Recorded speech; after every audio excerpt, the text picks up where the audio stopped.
Good evening, ladies and gentlemen, and that's enough of that malarkey. Two new things. We've got mushrooms going on at the beginning. You might need to have done a session of mushrooms at some point in your life to get your head around some of this stuff we're looking at tonight. And we have a bit of a dramatic intro there as well. And again, it's dramatic. If you're awake, if you're not, if you're stuck in the world, either biblical, satanic, or Luciferian, this might be a bit upsetting, triggering, but I don't think you're going to get it that well. But let's hope they do, because as long as we, the awakened, get it, it's all that matters. But I'll tell you what, week 33, this is the final day of week 33 of the year. What an important week if you've been paying attention. Code breaking.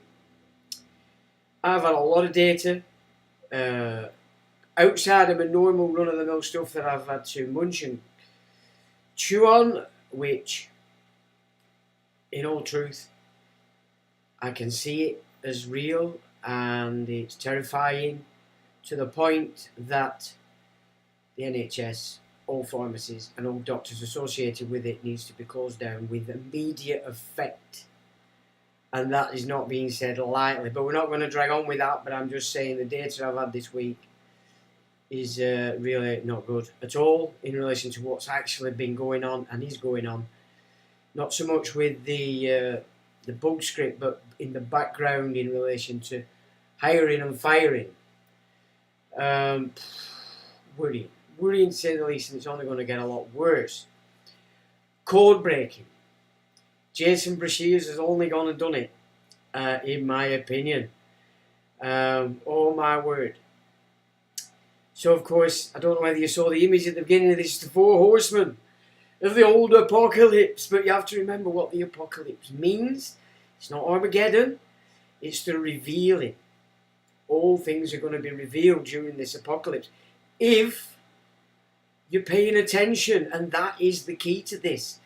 It's as though the great work of the ages is in fact now upon us, as everybody, no matter who you are, will face your own nonsense. And you'll face your own nonsense because you don't have a choice. Because the four horsemen are being released. One already, which was January 2020. The white horse. Now then, very interesting indeed how Jason has put this together. Not only using the biblical, but also pulling in Nostradamus.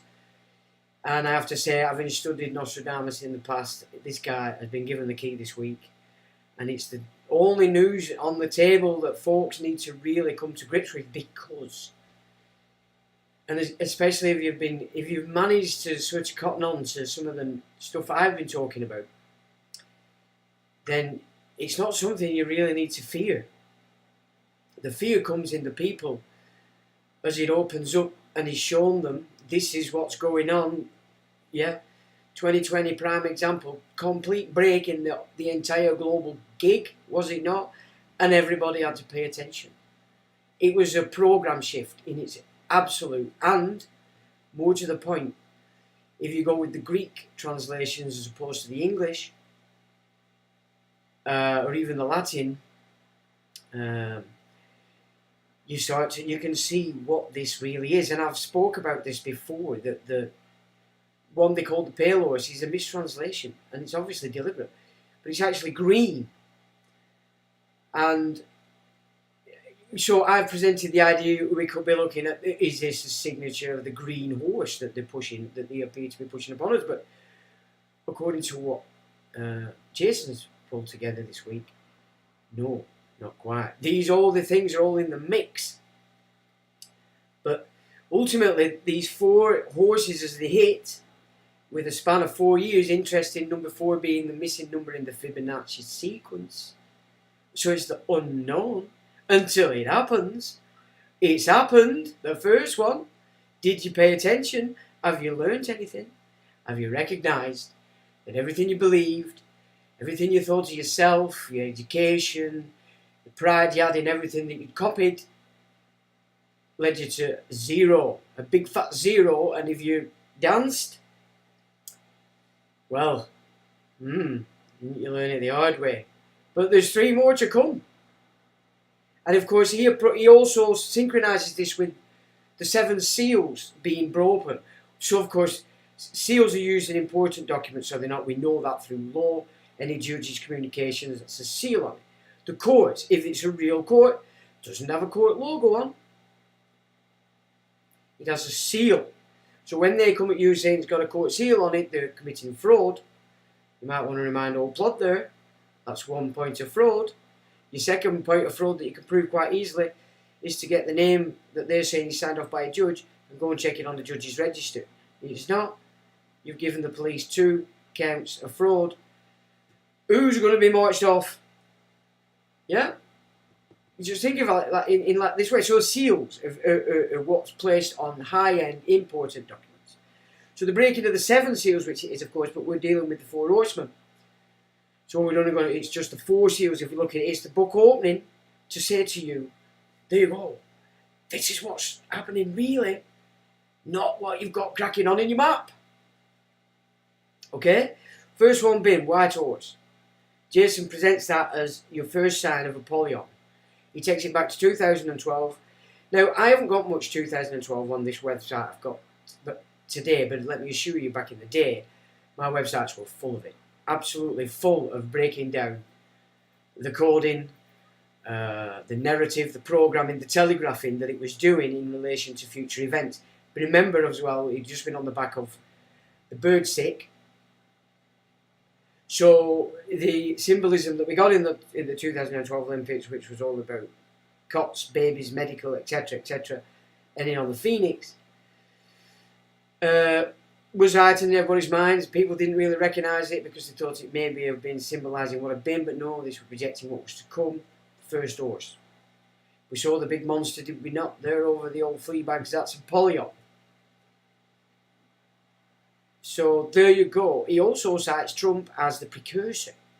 And that how Apollon's going to get on his seat is by following everything that Trump's going to lay out. But not achieve. That's for the next one. And that is going to fool, is it not? A big chunk of the old American brothers and sisters, if they're not waking up to this stuff. Very interesting as he presents that. So that's a White Horse Apollyon. Bang. Everything you thought about your safety, where you could put your safety for your own body and being, got shot to shit. Now it's the next one. That's rather worrying because even though I've studied the Islamic texts, the Hadith, the Surah, and the Quran itself, I hadn't quite seen it in this way, but yet it's there staring us in the face, is it not? Now, 2 is interesting. He says yellow, orange, or red, so it's that spectrum, and that the colours each and of themselves are important in this symbolism that's being presented through the 4 horsemen and the breaking of the 4 seals. And when you get into the Greek translate of what it says in relation to the 2nd horseman, what that horseman is going to do is remove peace as we all know it. Yeah, there's wars going on it's all over there. We're talking about peace is going to be removed in its entirety from the earth. So just contemplate that. What does that mean? And that this horse is given not a sword, as you'll get in the English translation, but a dagger, a knife. What have we seen in the last 10 years?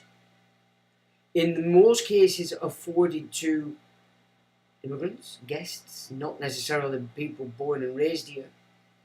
We know we've had a lot of that kind of stuff going on, but that tends to be more the black culture that are doing that to their own and they're natives to this place. But when we're seeing it from a religious standpoint, it does appear to be these fundamentalist boys that have been brought in doing the deed. We're told they've gone off to prison, but we have no idea whether that's correct or not. These guys, if they've been signed up, as is the case with these soldiers that are being pulled in on planes and onto these barges, They're contracted, so they're going to do the deed knowing full well they're not going to get in any trouble unless they meet the match with the public. Then they're in trouble. But obviously, once the plot picks them up, actually they're not going to go. They're going to no jail. They'll be free to either go back to what the contract fulfilled, or they can stay and do it again. So we're seeing this. We know that this is the case now. Peace to be broken across the world, i.e., as a mindset. Dagger. Yeah. Interesting. Yellow, orange, red. Found on a lot of the old Arabic flag stuff, etc. Possible. Yeah. Assassins, what are they known for? Yeah, so then in essence what we're looking at is that peace is going to be broken because more than likely, and then you've got to look at the red heifer scenario, which is essential for this third temple to these priesthood. They're actually ready for slaughter because they're to be 3 years old in 2024, 4 years after 2020, when we can expect the second horse of the apocalypse. Okay. So the red heifer, everything suggests Israel.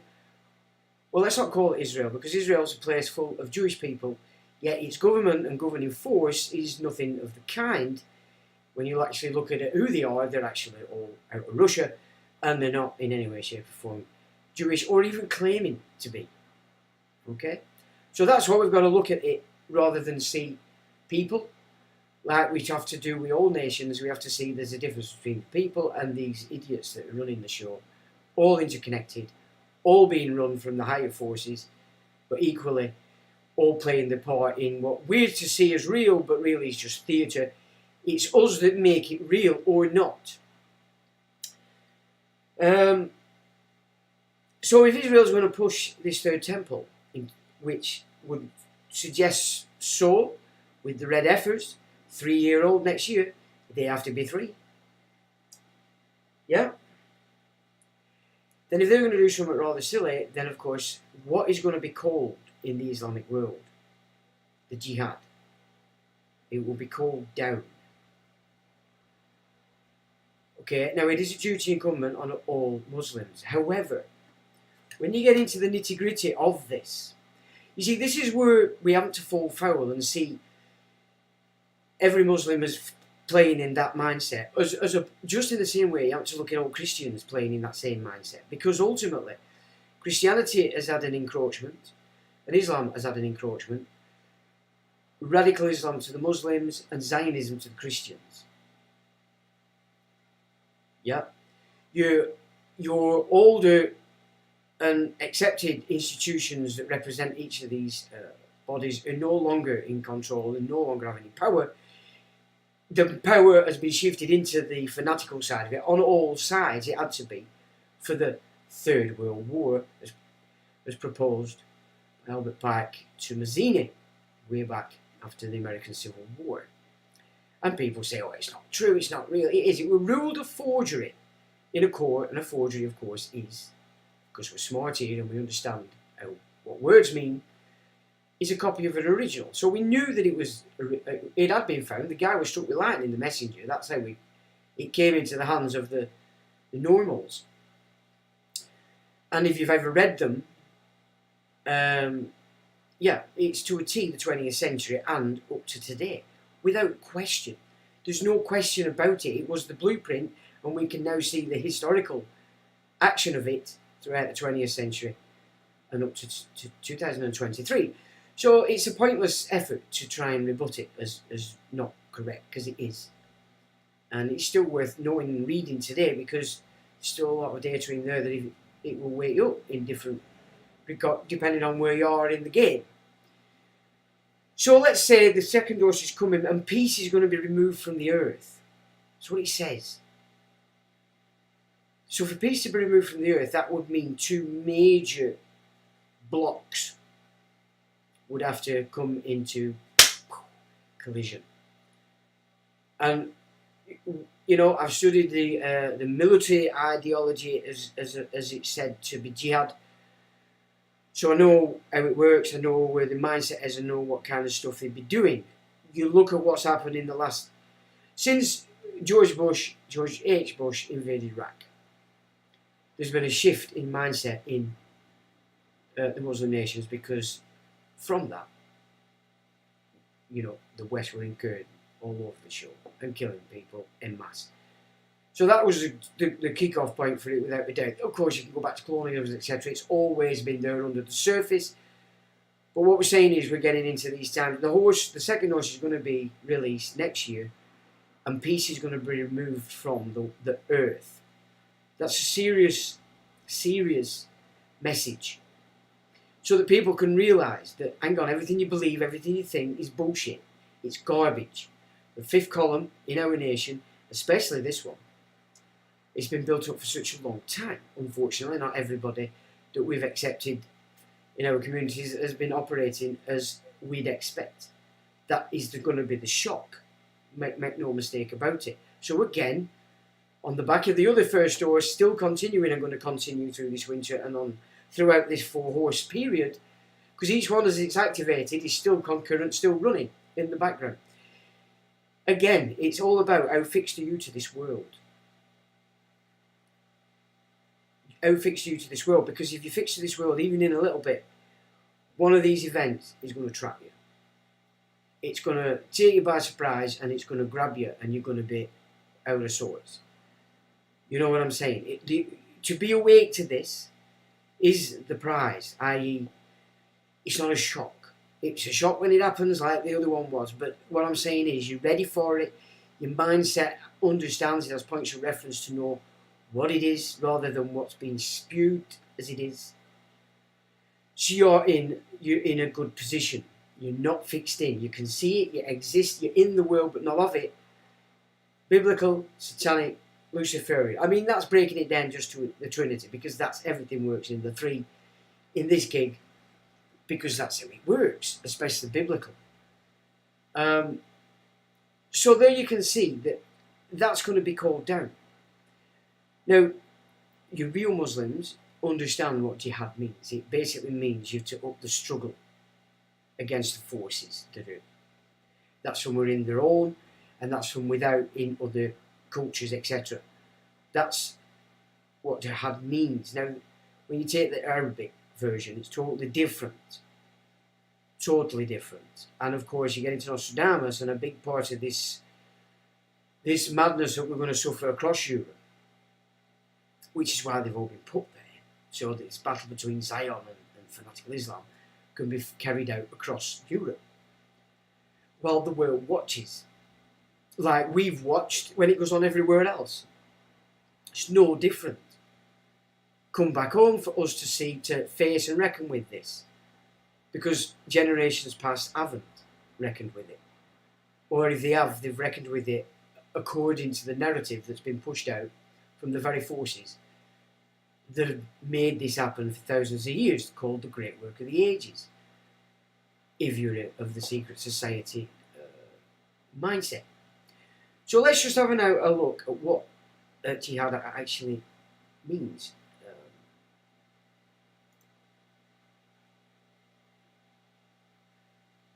Right, got it in the wrong place. There we go. Do it again. Okay. It says jihad, Romanized jihad, is an Arabic word which literally means striving or struggling, especially with a praiseworthy aim.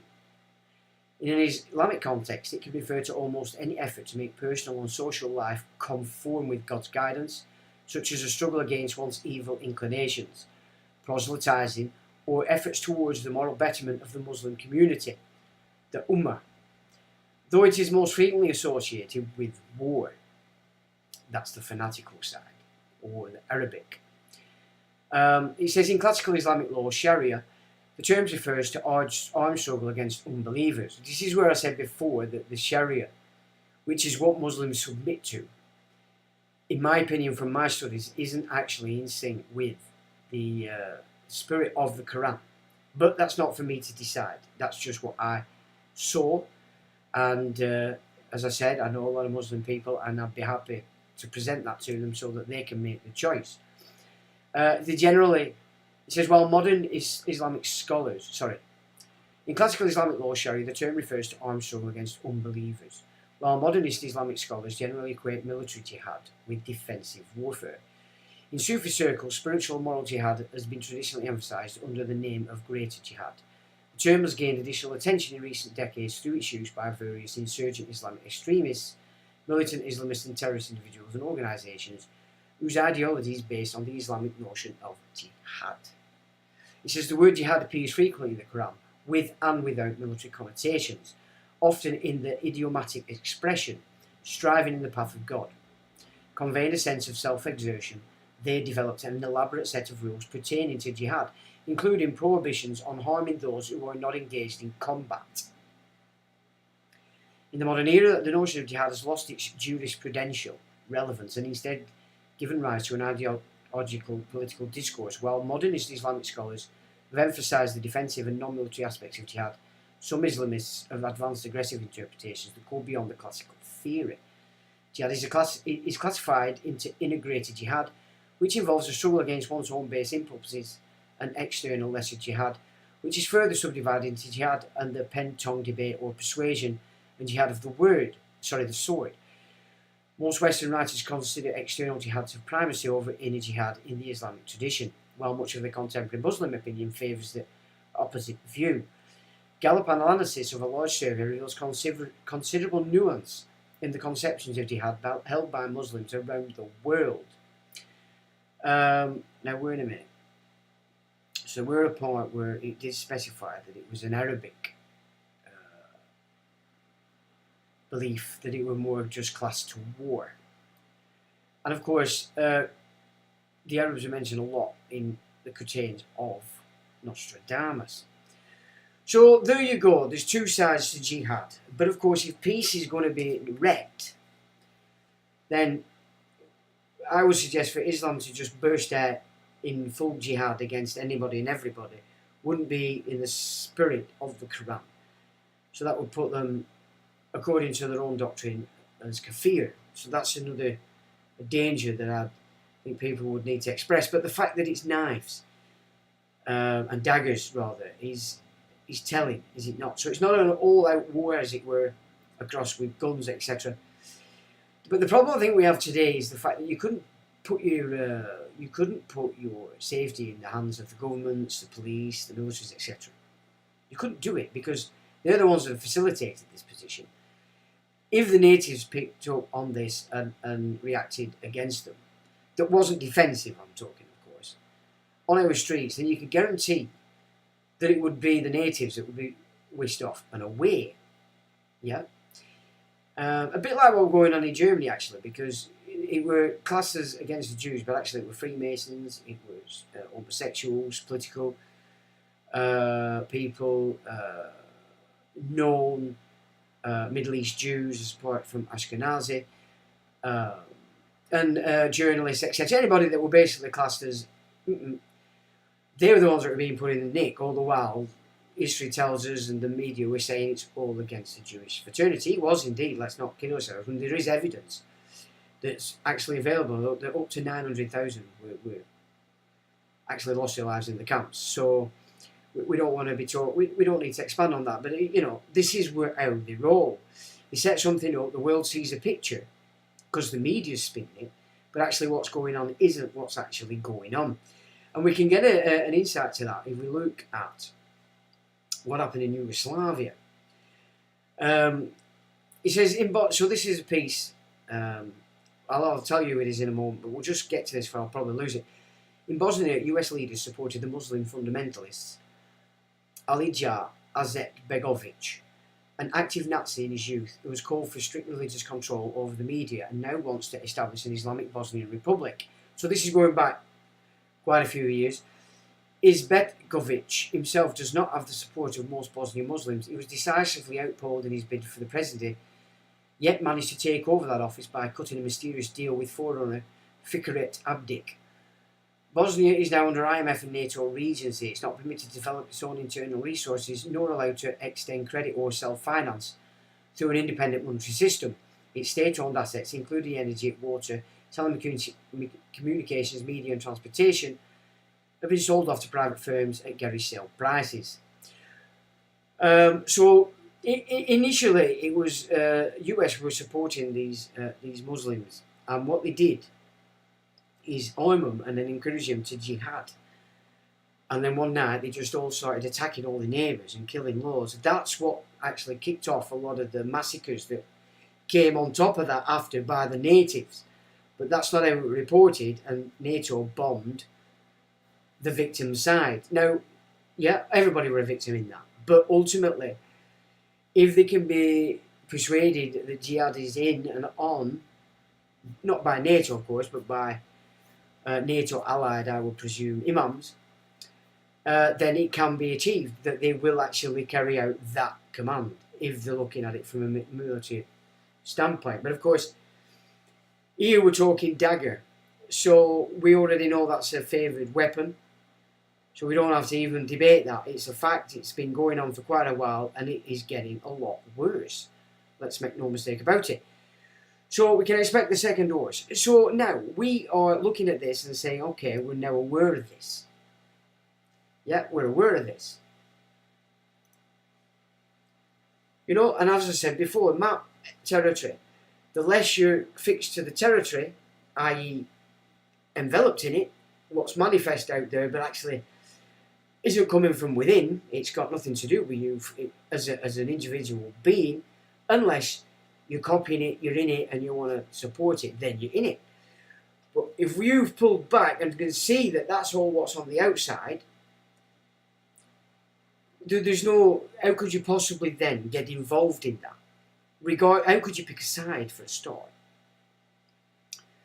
Because the lesson for this, on this judgment path that we're on with these release of the seven seals, etc., and the four horsemen, is that no matter, the further down you're stuck in this game, the more severe the judgments are going to be, because you're going to carry out what it is you believe, wholeheartedly. You know what I'm saying? That's the, if you're not in it, it's out there, then the only mindset you need as an observer is that you will defend yourself. Yeah? That's the only mindset you need. You don't need to be thinking in terms of, well, I'm going to start and we're going to start. No, that would be the two that are fixed in that same frequency of character mindset, opposing each other, because the licensed next horse is going to be released in order that can start to become manifest and get going. You don't want to be in it, do you? Because you can see you're neither a fundamentalist Muslim, nor are you a fundamentalist Christian. You're not, are you? Unless you are. So standing back again, you're seeing there, you're seeing that, you're seeing that. You're seeing it, you're watching it, but you're not in it. You're not getting grabbed by it. The fear there is only for yourself and your family in a defensive role. Because of course that is a mindset you're really going to have to get to grips with. And as I've said before, militia mind. You're going to have to start to change your mindset now, because this is what's upon us. You can see what's going on in Maui, in a way. That's the technology they're playing with now. You know? You've got to... This is the problem. This is the thing. For people who still look at this kind of stuff and say, oh, it's conspiracy theory, it's tinfoil, that's fine. You know, you can throw them labels at me and it just bounces off, because I know what I'm talking about, because I can see the game. If you can see the game, that's where you focus your mindset. You see what's happening, you're not afraid to recognise the territory as it is, and not what your map wants to create just so you can feel safe and carry on ignoring it. You have to be ready for this, because these horsemen are now being released. One's been, the next one is not that far off. 4-year gig in between. The first is going to be carrying on in the background through the second. The first and second are going to be carrying on through the third and to the fourth. And then on and on and on to madness, as it's been prophesied when Apollyon gets on his throne. And so much of the symbolism, as Jason rightly pulled out this week, at darkening of the sun, darkening of the moon, you can see that's telling you that it's going to get to such a point where these two opposing forces are just going to start massacring each other. That any idea of sensibility and spirituality in the moon is going to be darkened. And the same in the sun, it's going to be darkened. You're going to start to see that actually you're fucking way off track. You're way off the mark. And you always have been. And there's your insight. There's the apocalyptic revelation for you to see. So you've got to start getting this together now. Get that map on par with what's going on in their territory. And start to think in those terms. You know? So I'm not going to get involved in any of that. At all. It's just, that's it. And I'm pre-warned, I'm happy. That's not the way you want to be. But defensive, because if that's going to be going on, you need to recognise it. They can hit you anywhere, in your car, wherever you are on your travels. Everybody has to start to change the way they think. You can't get back to ever how it was before 2020. That's gone. We're moving, it's going to keep changing. And keep changing and keep changing.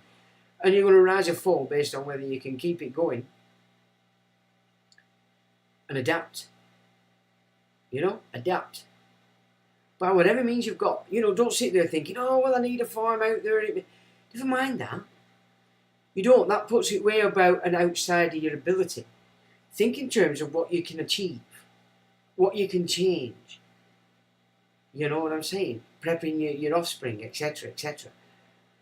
But them that are not, them that are just, or get excited on either side, let them be. Leave them to it. It's not for you. You don't want to get caught up in it. You can't have sympathy with either side once it starts. Or you're going to get dragged in. Your emotions are going to be in there. You don't want to. Pull them back. Leave it. It's territory. Remember, manifest, but only by those that are in it. You're not. Yeah? Now, the third seal, interesting, the black horse. And it's talking like Great Divide, classic, blah, blah, blah. So you're looking at, you're going to be looking then at food problems. You're going to be looking at the ability to earn, to feed yourself, feed your family. Which is why they're setting all this up now with the social service side of it. And the food banks. The food banks are not what you think.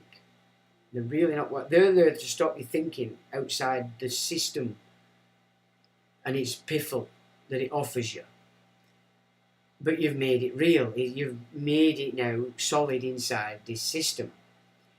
But you get savvy because 300 days down the line, because you'll have signed an intervention order, you go back for a fourth, and you're going to have your children removed because they'll have to decide, they have to intervene because you obviously can't support your offspring.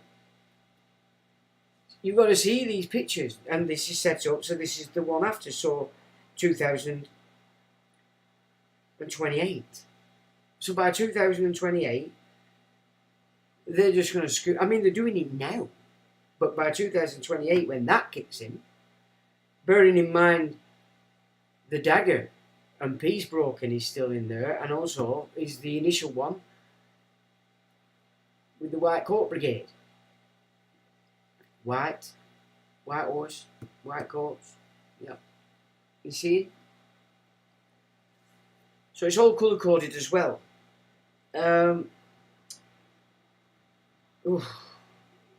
This is it. I'm telling you now. This is what everybody, all these experts have been fanning on about forever and ever. Amen. And if they have cracked it, they certainly haven't been teaching it. They haven't been teaching it. Yeah. So the third one, 2028, is the third seal. It'll be released.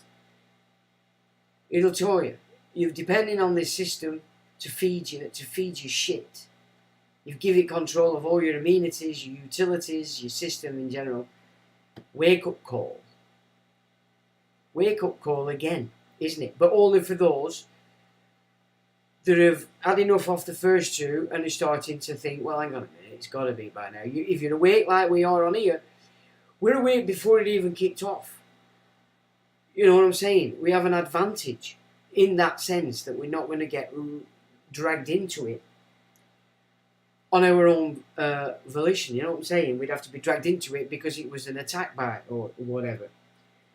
And then the fourth seal is the green horse, not the pale horse. And you could say that once that's released, the other three are still ongoing, but within that 4-year period from 2032 to 2036, the three former and the fourth will come to an end, to its conclusion, which is blood, isn't it? Rivers of blood. We've heard that before. And that's the end of the four horsemen, as it were. But the seals continue. There are more. But Jason suggests that they're probably more outside this realm, and I have to say that what he did put together could quite well be. So, and then you're off the physical into the fifth seal, and then you're into the sixth seal, the phoenix. You know, and away you go. Strong stuff, that, chaps. It's really, really strong stuff. But what's more important is that in prepping for this, so that you're not getting caught up in it, we need to start to think, what are they doing with these barges? I mean, it's absolutely obvious, you know, from interviews with the guys, they're working for the military.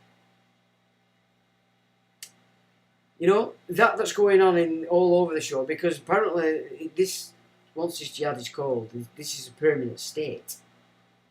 A permanent state of unrest. You're looking at like Northern Ireland on acid, basically. And how long did that last? But more importantly, what ability did it give the state, you know, to keep everybody under control? That's how it works. Everybody's grassing on everybody, everybody's shitting themselves, blah, blah, de blah. You know what I mean? It's like that kind of thing. And they'll get the no hiding at them, because that's the spy system. There'll be such a need, their state and all its operatives will believe that they need state. Well, no hide is that. It's like an inquisition. It's an inquisition. That's what it is. And you can see again that Christianity is going to lose out on that, because you're already classed as an idolater. So if you're running around opposing this jihadi, as I said, there's a difference between attack rather, and defend. Everybody has the right to defence of self and family.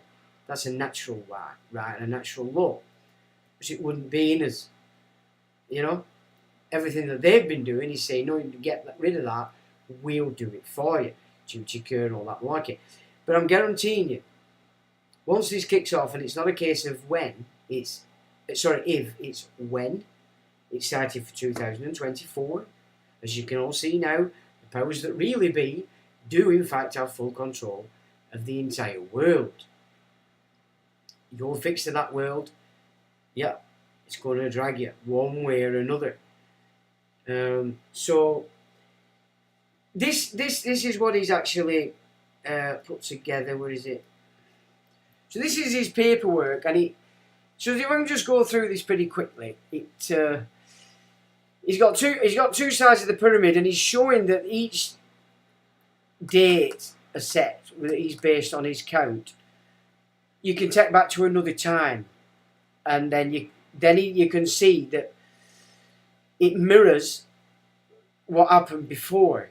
Now, mirror may not be the correct term, but then if it is a mirror, then it's going to be the opposite, but the same forces involved, as it were. Do you get me?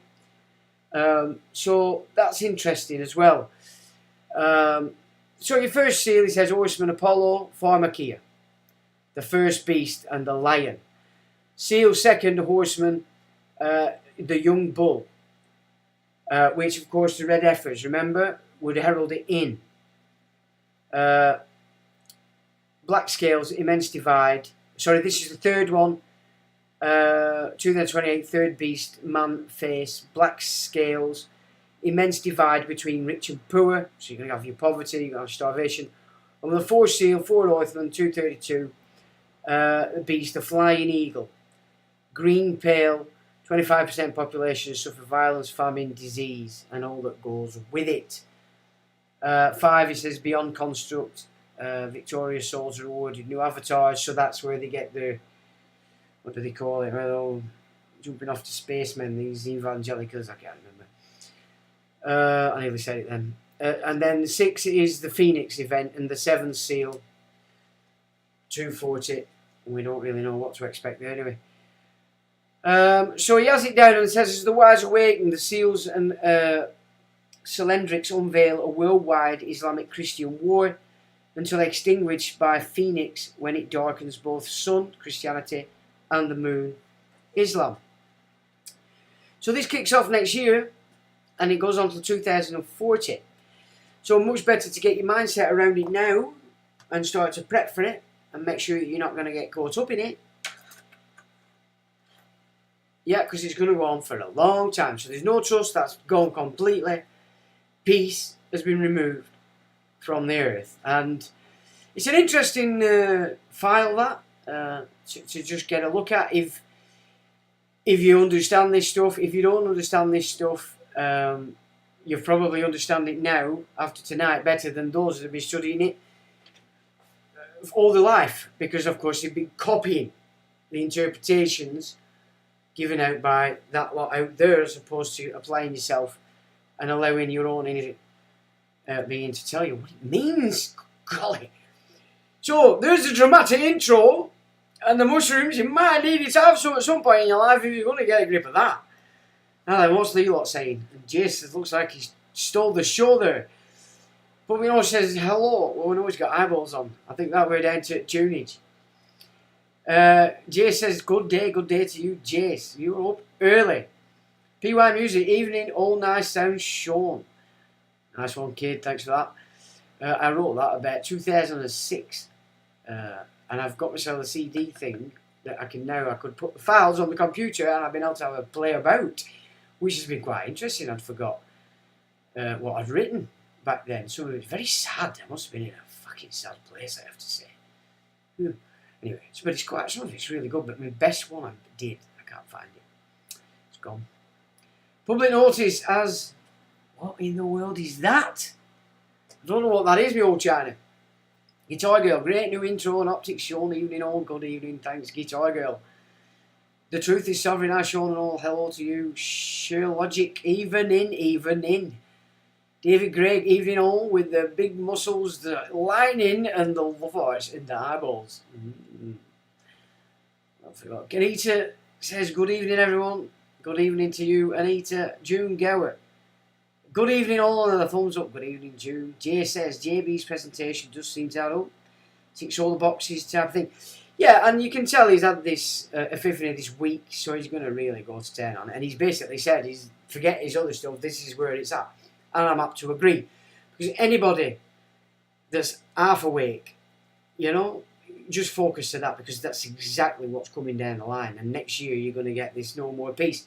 Make the best of it, folks. Make peace with your family. Make peace with people that you're falling out with. And don't see every Muslim, and if you're a Muslim, don't see every white unky as of the fanatical mindset. Because that clearly isn't the case in both camps. I might add. Maybe less so in the Protestant camp, but definitely in the Catholic camp, you're not allowed to be doing that kind of stuff. It's naughty.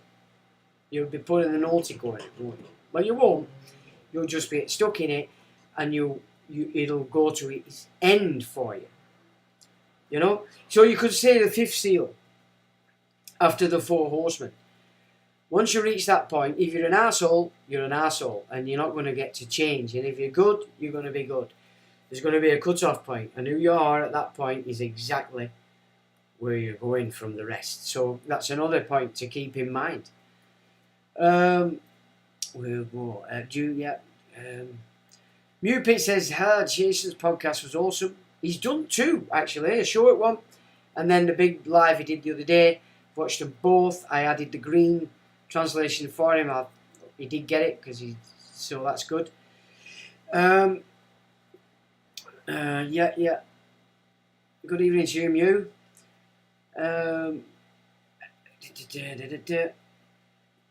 Right, so today being the day they were hung. Ooh, Pendle Witches. Yeah, well, that's a complete con, isn't it? I mean, Prince Charles were doing a lot of negative stuff up there about 15 years ago.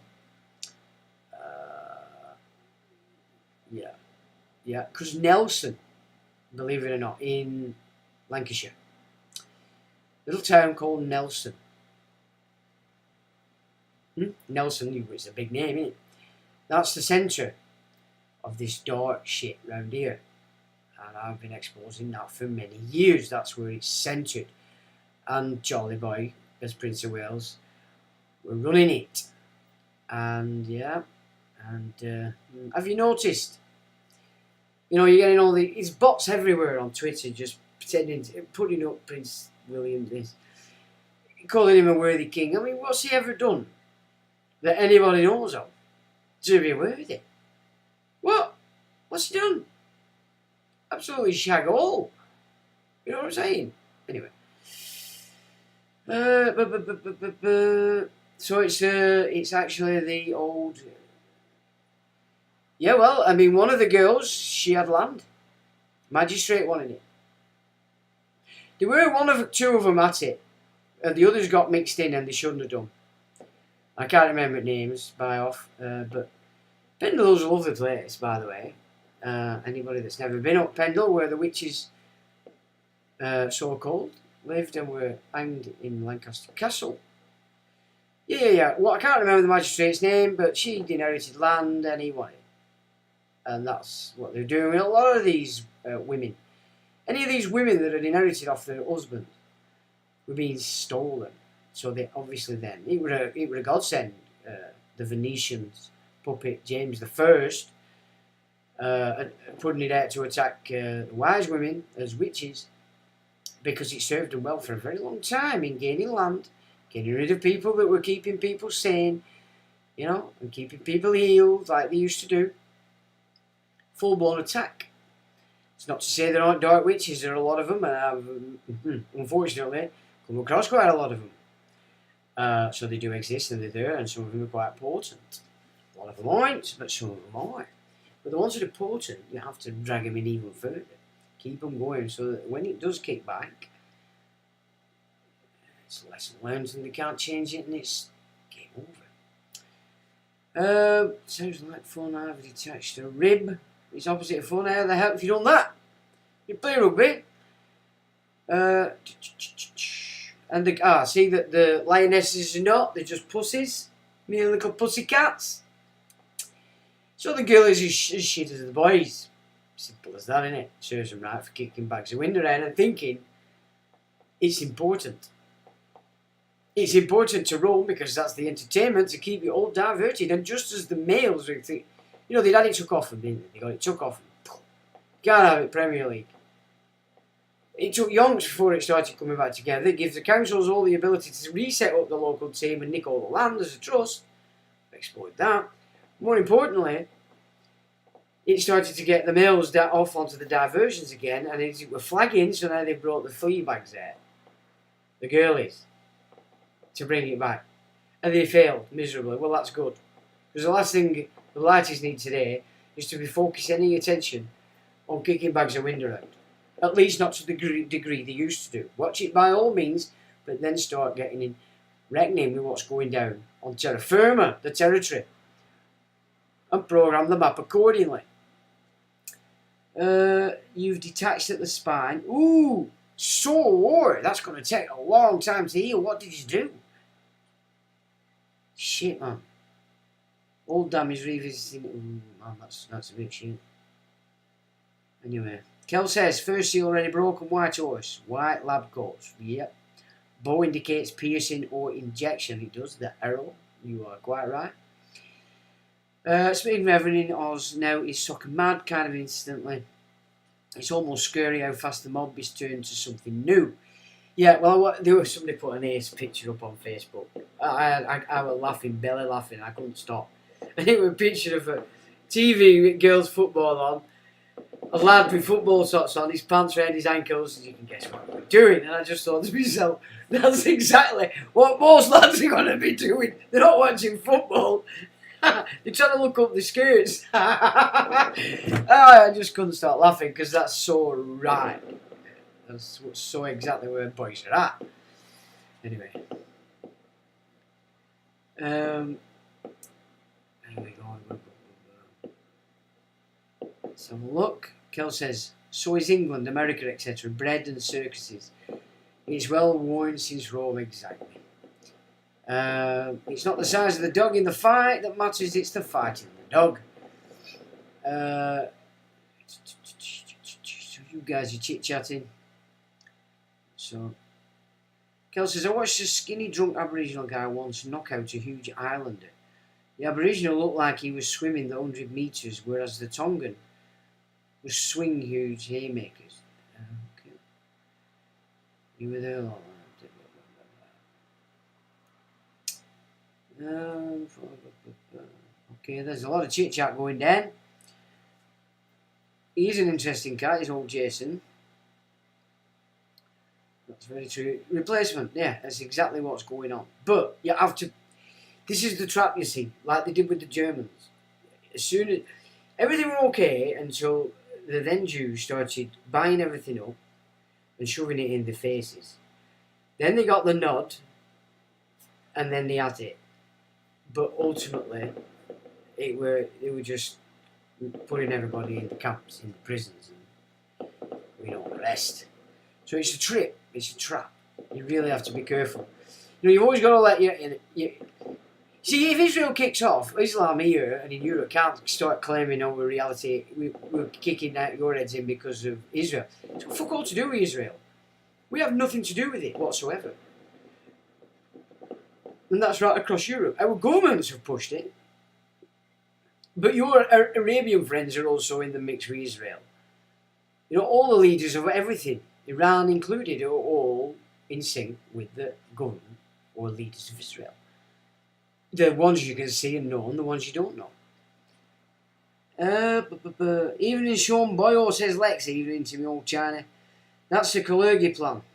But now you can see why, fifth column. I mean, to be honest, I had my first shock actually. I was 70s and we were doing a grant in Blackburn. And, we got on with a lot. All these guys that were coming over, they were quite comical. We got on quite well. But there was one guy come over.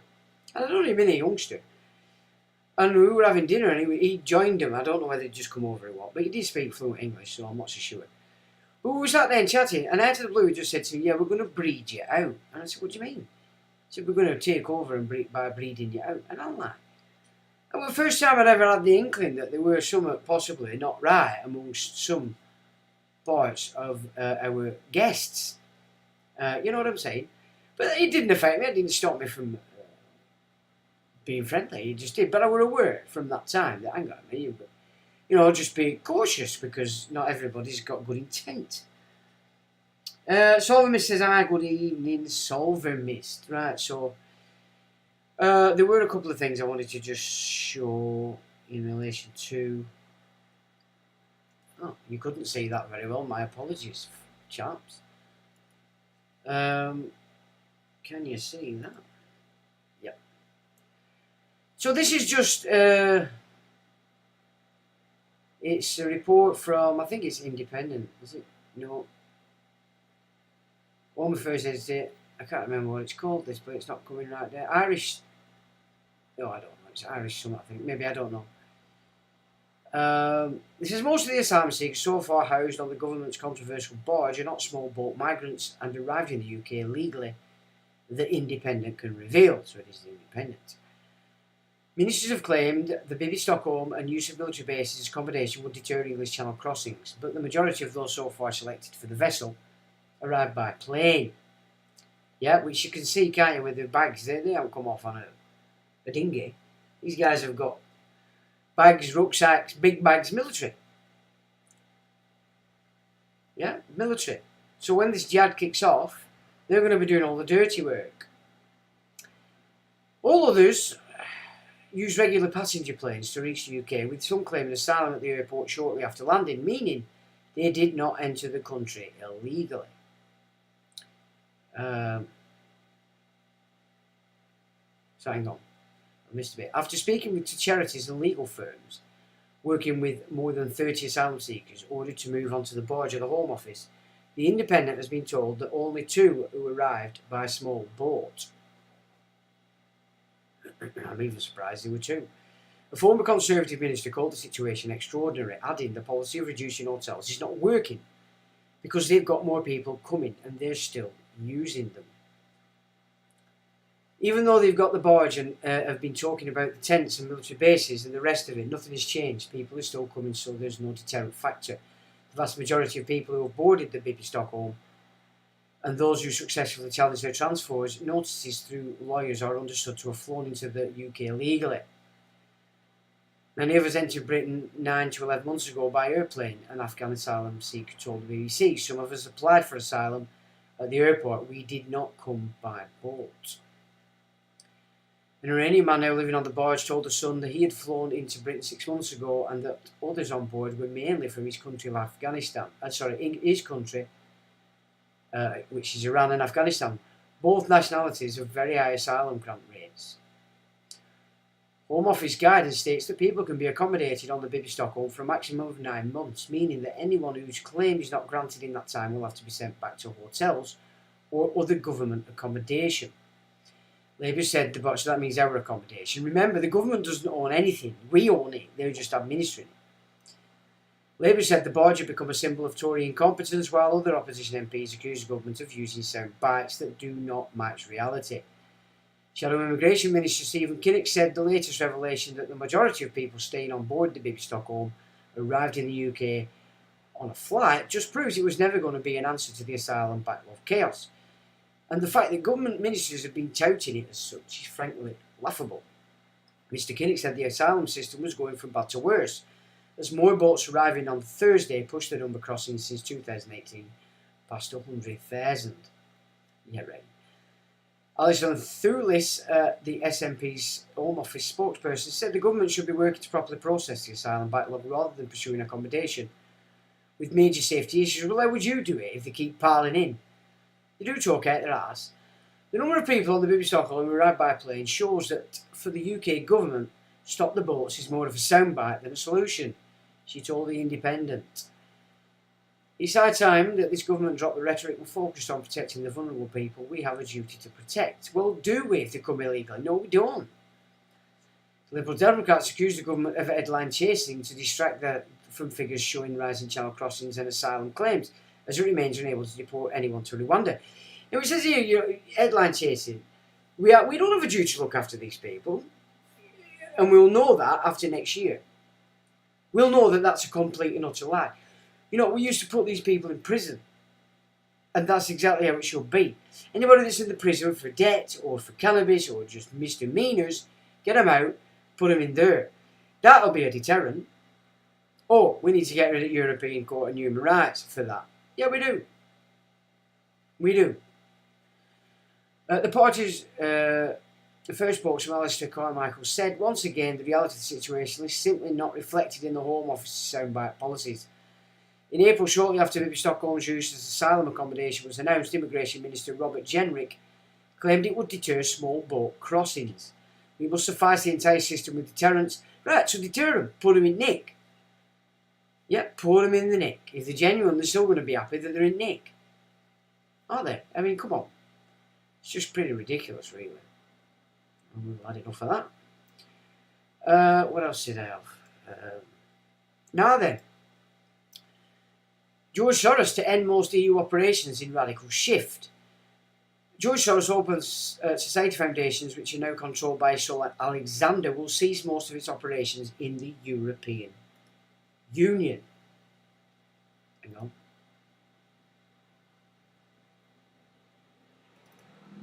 You can't see it again, can you? Let me just... There we go. The move, which comes after foundation-funded NGOs ferried migrants to Europe for over a decade, mission accomplished, comes after the 25 billion Family Foundation announced a headcount reduction of at least 40% following Alexander's descent. So they have achieved it, ready for next year. Can you see? Citing a radical shift of strategic direction, OSF says the new operating model will require significant further restructuring and closing all regional and global programmes, according to a letter sent to grantees in Hungary, which was seen by Bloomberg. Ultimately, the new approved strategic direction provides for withdrawal and termination of large parts of our current work within the European Union. shifting our focus and allocation of resources to other parts of the world, God help you, reads the message, which cites another note sent to staff at OSF Berlin's headquarters. OSF will largely terminate funding within the European Union and further funding will be extremely limited, it reads, without elaborating, except to say that the organisation is pivoting because EU institutions and governments were already allocating significant resources to human rights, freedom and pluralism inside the bloc. Oh, so now they've got them, EU, to fund it. And of course, Bloomberg signs OSF's praises. In the EU, OSF financed a wide range of philanthropic programmes in the bloc's eastern and former communist members, including Hungary, Poland, Slovakia, Romania, the Czech Republic. Yep, now they're coming all over the shop. Bulgaria and elsewhere. They include initiatives aimed at strengthening democracy, promoting human rights and alleviating the poverty and discrimination faced by the Roma minority. It also funds projects in non-European countries such as the Balkans and further afield in Central Asia.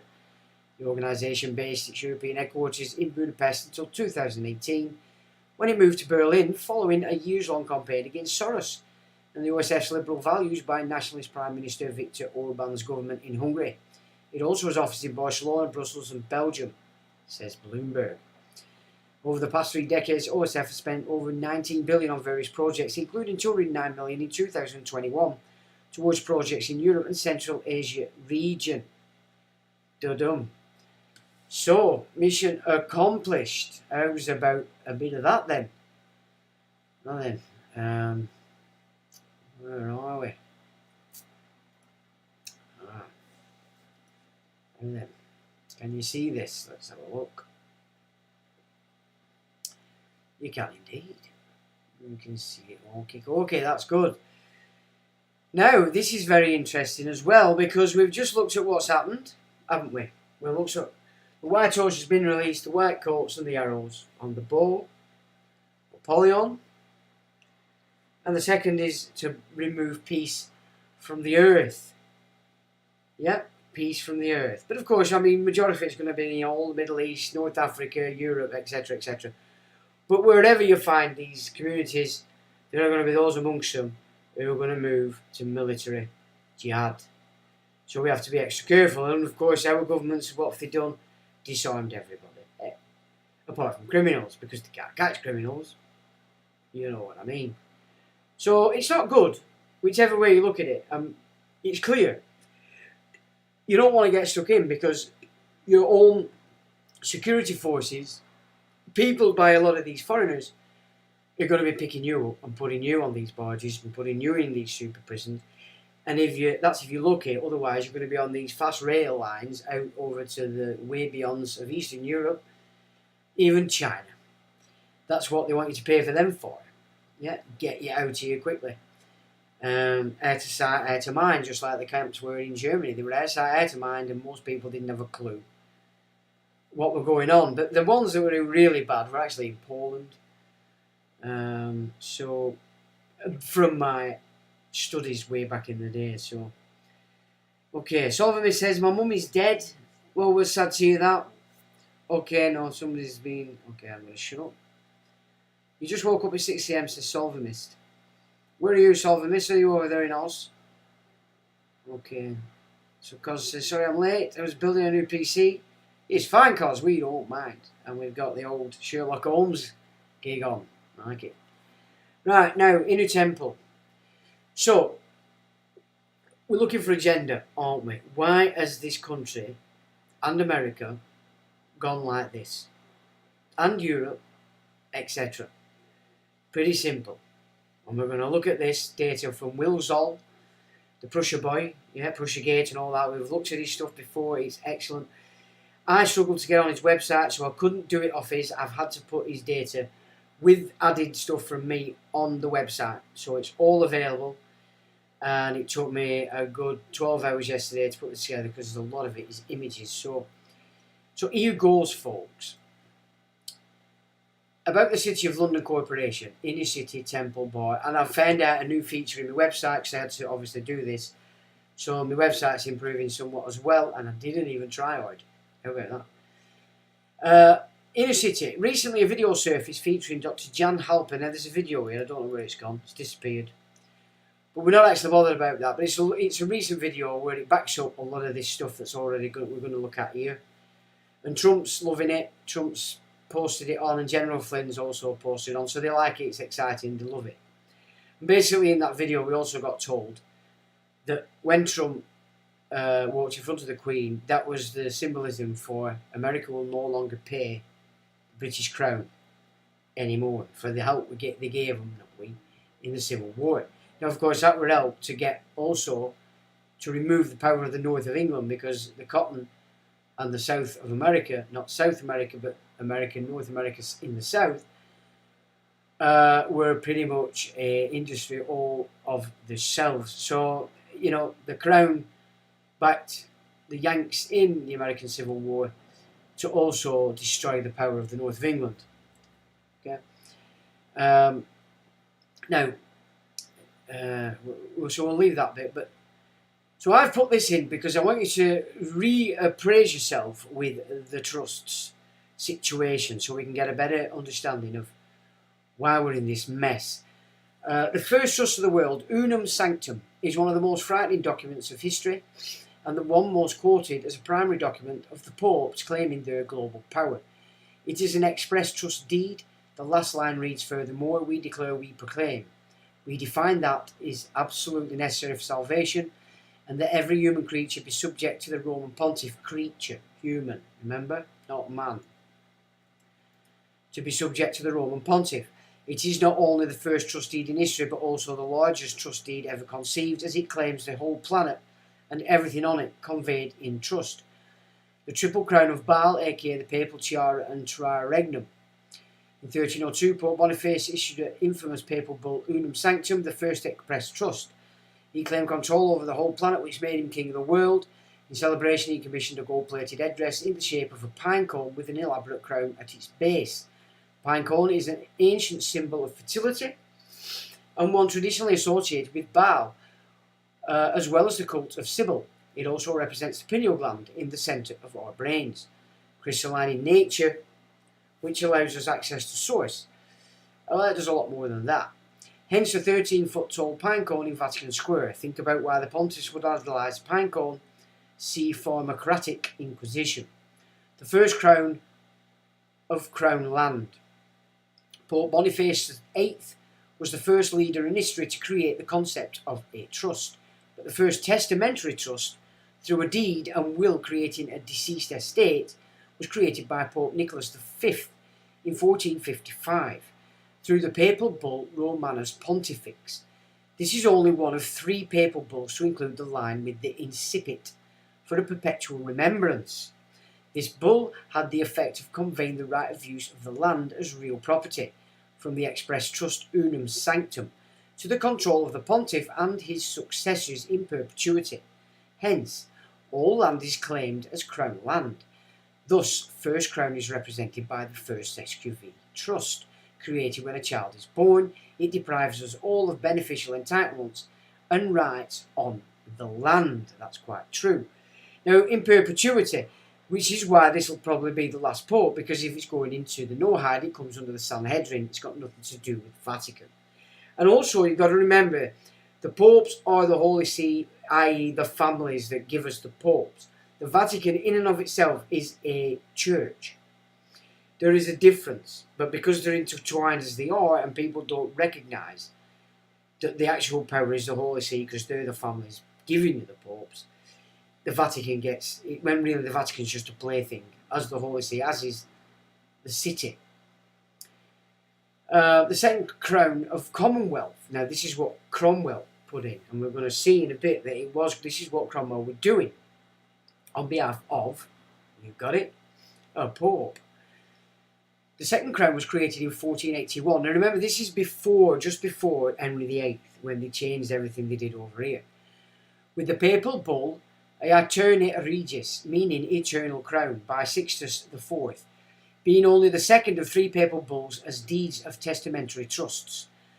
This papal bull created the crown of Aragon, later known as the crown of Spain, and is the highest sovereign and highest steward of all Roman slaves, subject to the rule of the Roman pontiff. Spain lost the crown in 1604 when it was granted to King James I of England by Pope Paul V after the successful passage of the Union of Crowns. Okay? And of course, James I was a Venetian puppet. That's when they got the Venetians wholly on top of Blighty. The Union of Crowns, or Commonwealth. In 1605, after the false flag operation of the Gunpowder Plot, the crown was finally lost by England. Successful passage of the Union of Crowns, or Commonwealth, in 1605, after the false flag operation of the Gunpowder Plot. Well, there's more to that than meets the eye. It's actually not celebrating the Gunpowder Plot, November the 5th. It's actually celebrating something else, and I can't pull it to mind. The Gunpowder Plot is just a facade. The crown was finally lost by England in 1975 when it was returned to Spain and King Carlos I, where it remains to this day. This second crown is represented by the second Sesquiv trust created when a child is born and by the sale of the birth certificate as a bond to the private central bank of the nation, depriving us of ownership of our flesh and condemning us to perpetual servitude as a Roman person or slave. Yes, if we identify with it or as it, instead of having an interest in it. You're holding the copy, you're holding the security, you have an interest in it, but you're at the debtor side because you've been slapped on the cross. Public, private, yeah? The third crown of the ecclesiastical, so that's basically what's happening. The second crown of the Commonwealth is based entirely on slapping you on the cross. The third crown of the ecclesiastical see. The third crown was created in 1537 by Paul III, now we're getting ready for Henry VIII, through the papal bull Convocation, also meant to open the Council of Trent. It is the third and final testamentary deed and will of a testamentary trust set up for the claiming of all lost souls lost to the sea, the Holy See. The Venetians assisted in the creation of the first Sesquiv Act of 1540 to use this papal bull as the basis of ecclesiastical authority of Henry VIII. Do you get that? Yeah, this is why the British Crown is so tied into the use of the Sesquiv debtor system. Yeah, and it's centred in the inner city. This crown was secretly granted to England in the collection and reaping of lost souls. The crown lost in, you see, that's a line. It wasn't given to England, it was given to the UK, the British, what was created in the Commonwealth with James I first, and then cemented into a parliamentary Commonwealth through Cromwell. The crown was lost in 1816 due to the deliberate bankruptcy of England and granted to the Temple Bar. Yeah? So the ecclesiastical authority that was given to Henry VIII was actually lost in 1816. So this is just after Napoleon's gig. Due to the deliberate bankruptcy of England, 1816, and granted to the Temple Bar. Yeah? So the Temple Bar is running the ecclesiastical jurisdiction of the Holy See, which became known as the Crown Bar, or simply the Crown. The bar associations have since been responsible for administering the reaping of the souls of the lost and the damned, including the registration and collection of baptismal certificates representing the souls collected by the Vatican and stored in its vaults. The third crown is represented by the third Sesquiv trust created when a child is baptised. It is the parent's grant of the baptismal certificate titled to the soul to the church or registrar. Thus, without legal title over one's own soul, we will be denied legal standing and we will be treated as things or cargo without souls, upon which the bar is now legally able to enforce maritime law. Yeah, that's an important piece of kit, that, to grasp. The Sesquiv Trust. Sesquiv Trust is a fictional concept. It is a temporary testamentary trust first created during the reign of Henry VIII of England through the Sesquiv Act of 1540 and updated by Charles II. Through the CQV Act of 1666, wherein an estate may be affected for the benefit of a person presumed lost or abandoned at sea and therefore assumed dead after 7 years. So there's usufruct. After 7 years, additional presumptions by which such a trust may be formed were added in later statutes to include bankrupts, minors, incompetents, mortgages, and private companies. The original purpose of the CQV trust was to form a temporary estate for the benefit of another. Sorry, there's your usufruct. Because some event, state of affairs, or condition prevented them from claiming their status as living, competent, and present before a competent authority.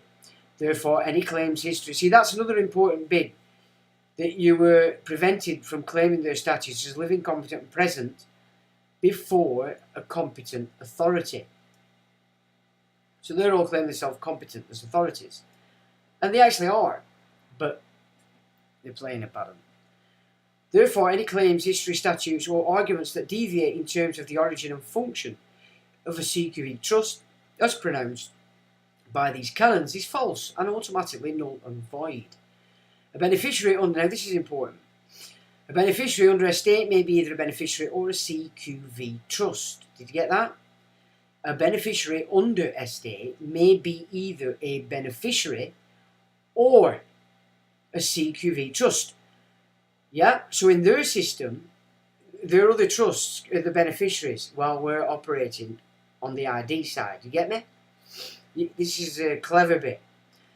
When a beneficiary loses direct benefit of any property of the higher estate placed in a CQV trust on his behalf, he do not own the CQV trust. He is only the beneficiary of what the trustees of the CQV trust choose to provide. As all CQV trusts are created on presumption based upon original purpose and function, such a trust cannot be created if these presumptions can be proven not to exist.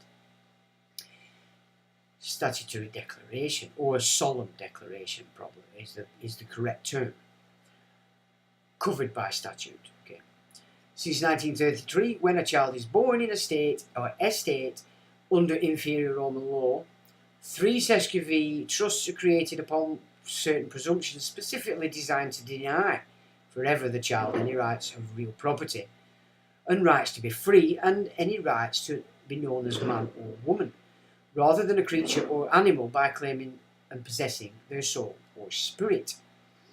The executors or administrators of the higher estate willingly and knowingly convey the beneficial entitlement of the child as beneficiary into the first CQV trust in the form of a registry number by registering the name, thereby also creating the corporate person and denying the child any right to real property, and claim the baby as chattel to the estate. The slave baby contract is then created by honouring the ancient tradition of either having the ink impression of the baby's feet onto a live birth record, or a drop of its blood, vitamin K, as well as tricking the parents to signing the baby away through the deceitful legal meanings on the live birth record, which is a promissory note converted into a slave bond, sold to the private reserve bank of the estate, and then conveyed into a second and separate CQV trust per child owned by the bank. When the promissory note reaches maturity and the bank is unable to seize the slave child, a maritime lien is lawfully issued to salvage the lost property and is monetized as currency, issued in series against the CQV trust. 3. Claim the child's soul via the baptismal certificate since 1540 and the creation of the first CQV Act, deriving its power from the papal bull of Roman cult leader Paul III. 1540, when a child is baptized and baptismal certificate is issued, the parents have gifted, granted and conveyed the soul of the baby to the third CQV trust owned by the Roman cult, which has held this valuable property in its vaults ever since. Since 1815, this third crown of the Roman cult and third CQV trust representing ecclesiastical property has been managed by the bar as the reconstituted gala, responsible as grim reapers for reaping the souls. So when you go in a court as the dead trust, it's necromancy. The magistrates are actually carrying out necromancy. That's why the Stoic courts were banned back in the day and ruled unlawful, because it's all necromancy. But you're playing a part, remember that. Each SQV trust created since 1933 represents one of the three crowns representing the three claims of property of the Roman cult: real property on earth, personal property body, and ecclesiastical property soul. Each corresponds exactly to the three forms of law available to the gala of the bar courts: corporate commercial law, judge is the landlord; maritime and canon law, judge is the banker; the Talmudic law, judge is the priest. Thursdays, you don't want to be in on a Thursdays, that's Talmudic. You're under a Talmudic judge.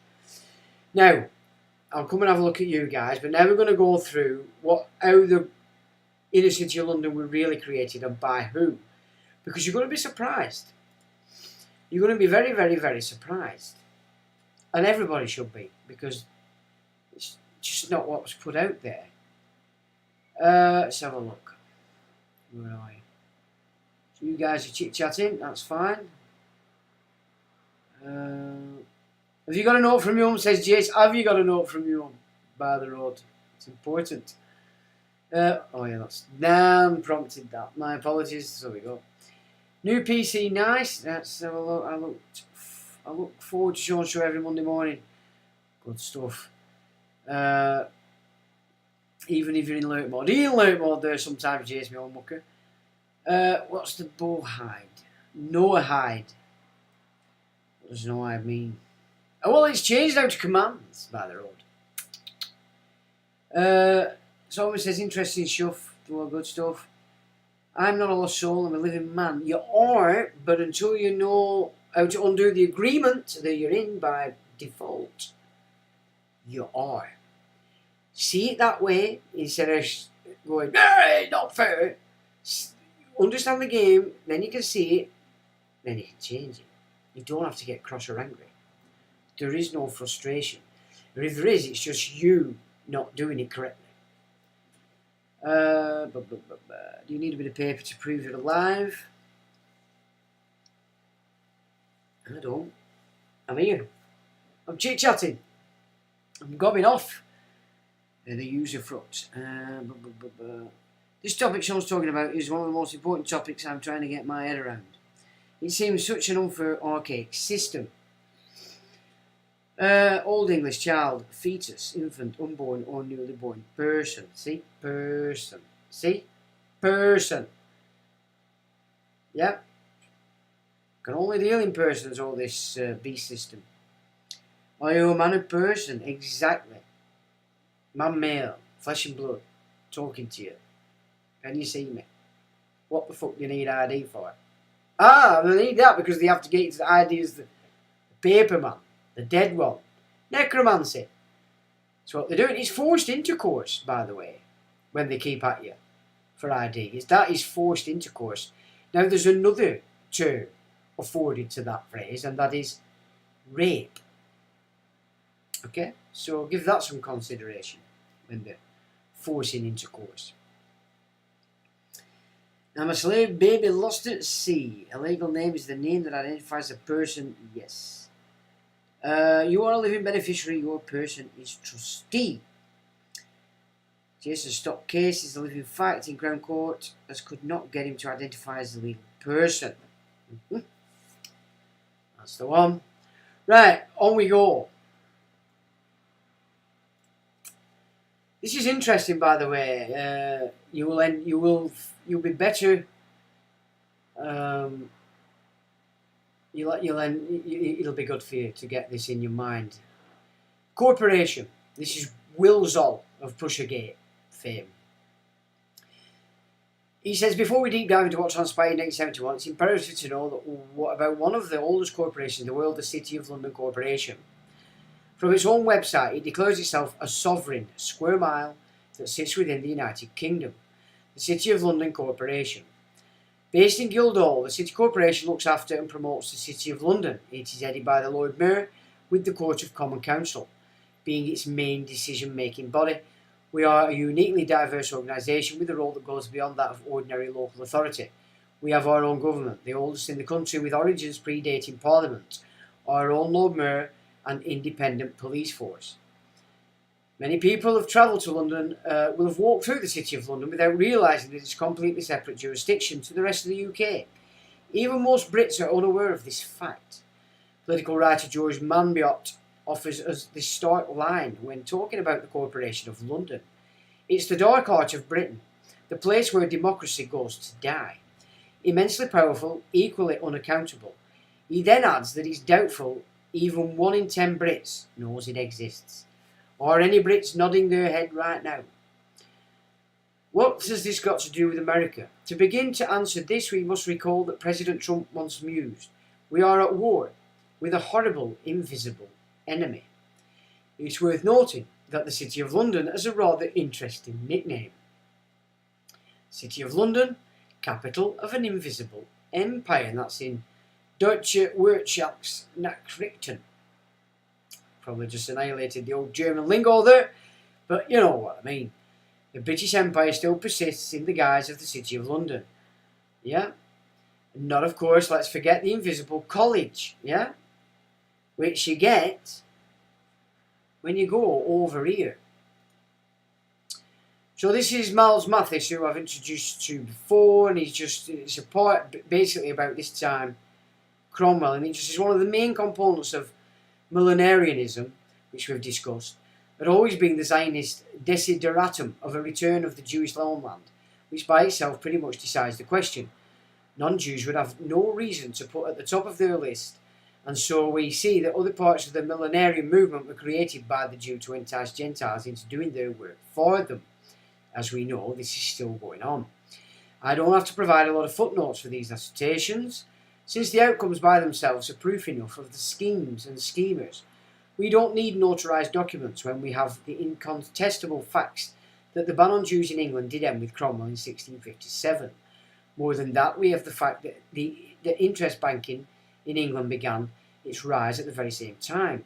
It can be no coincidence that all this began after King Charles I confiscated the gold in the Royal Mint a few years earlier. He also confiscated stocks at the East India Company, but he were fighting enclosure. But they were in debt. We are usually told by historians, which we're going to find out when we carry on with the other. We're usually told by historians that the Civil War was caused by religious strife or other causes, but in my opinion it was these moves by the king in 1640 against the Mint, which was the Bank of Time, holding much capital of the merchants and goldsmiths, and against major companies that doomed him. Certainly this is what caused the Jewish bankers in Amsterdam to move against him, bankrolling Cromwell and running other less obvious schemes. Since Charles had just stolen their money in broad daylight, we can understand why they were a little upset. Which brings us to the way they moved against him. They financed armies and generals like Cromwell. Yes, but they did much more than that. Yeah, so these military boys that they're bringing in here is financing. Yeah, it's the city financing foreign militaries and armies to act against us. Yeah, the Jihad will be kicked off. They'll expect everybody to kick in. That's the trap. Be aware. As now they moved in more indirect clandestine ways. We have already seen that with the millenarian movement, which they promoted and probably invented, this is where they tie back into Bacon and the Rosicrucians, since this millenarian movement has many parallels to the Rosicrucian movement, besides being anti-Catholic.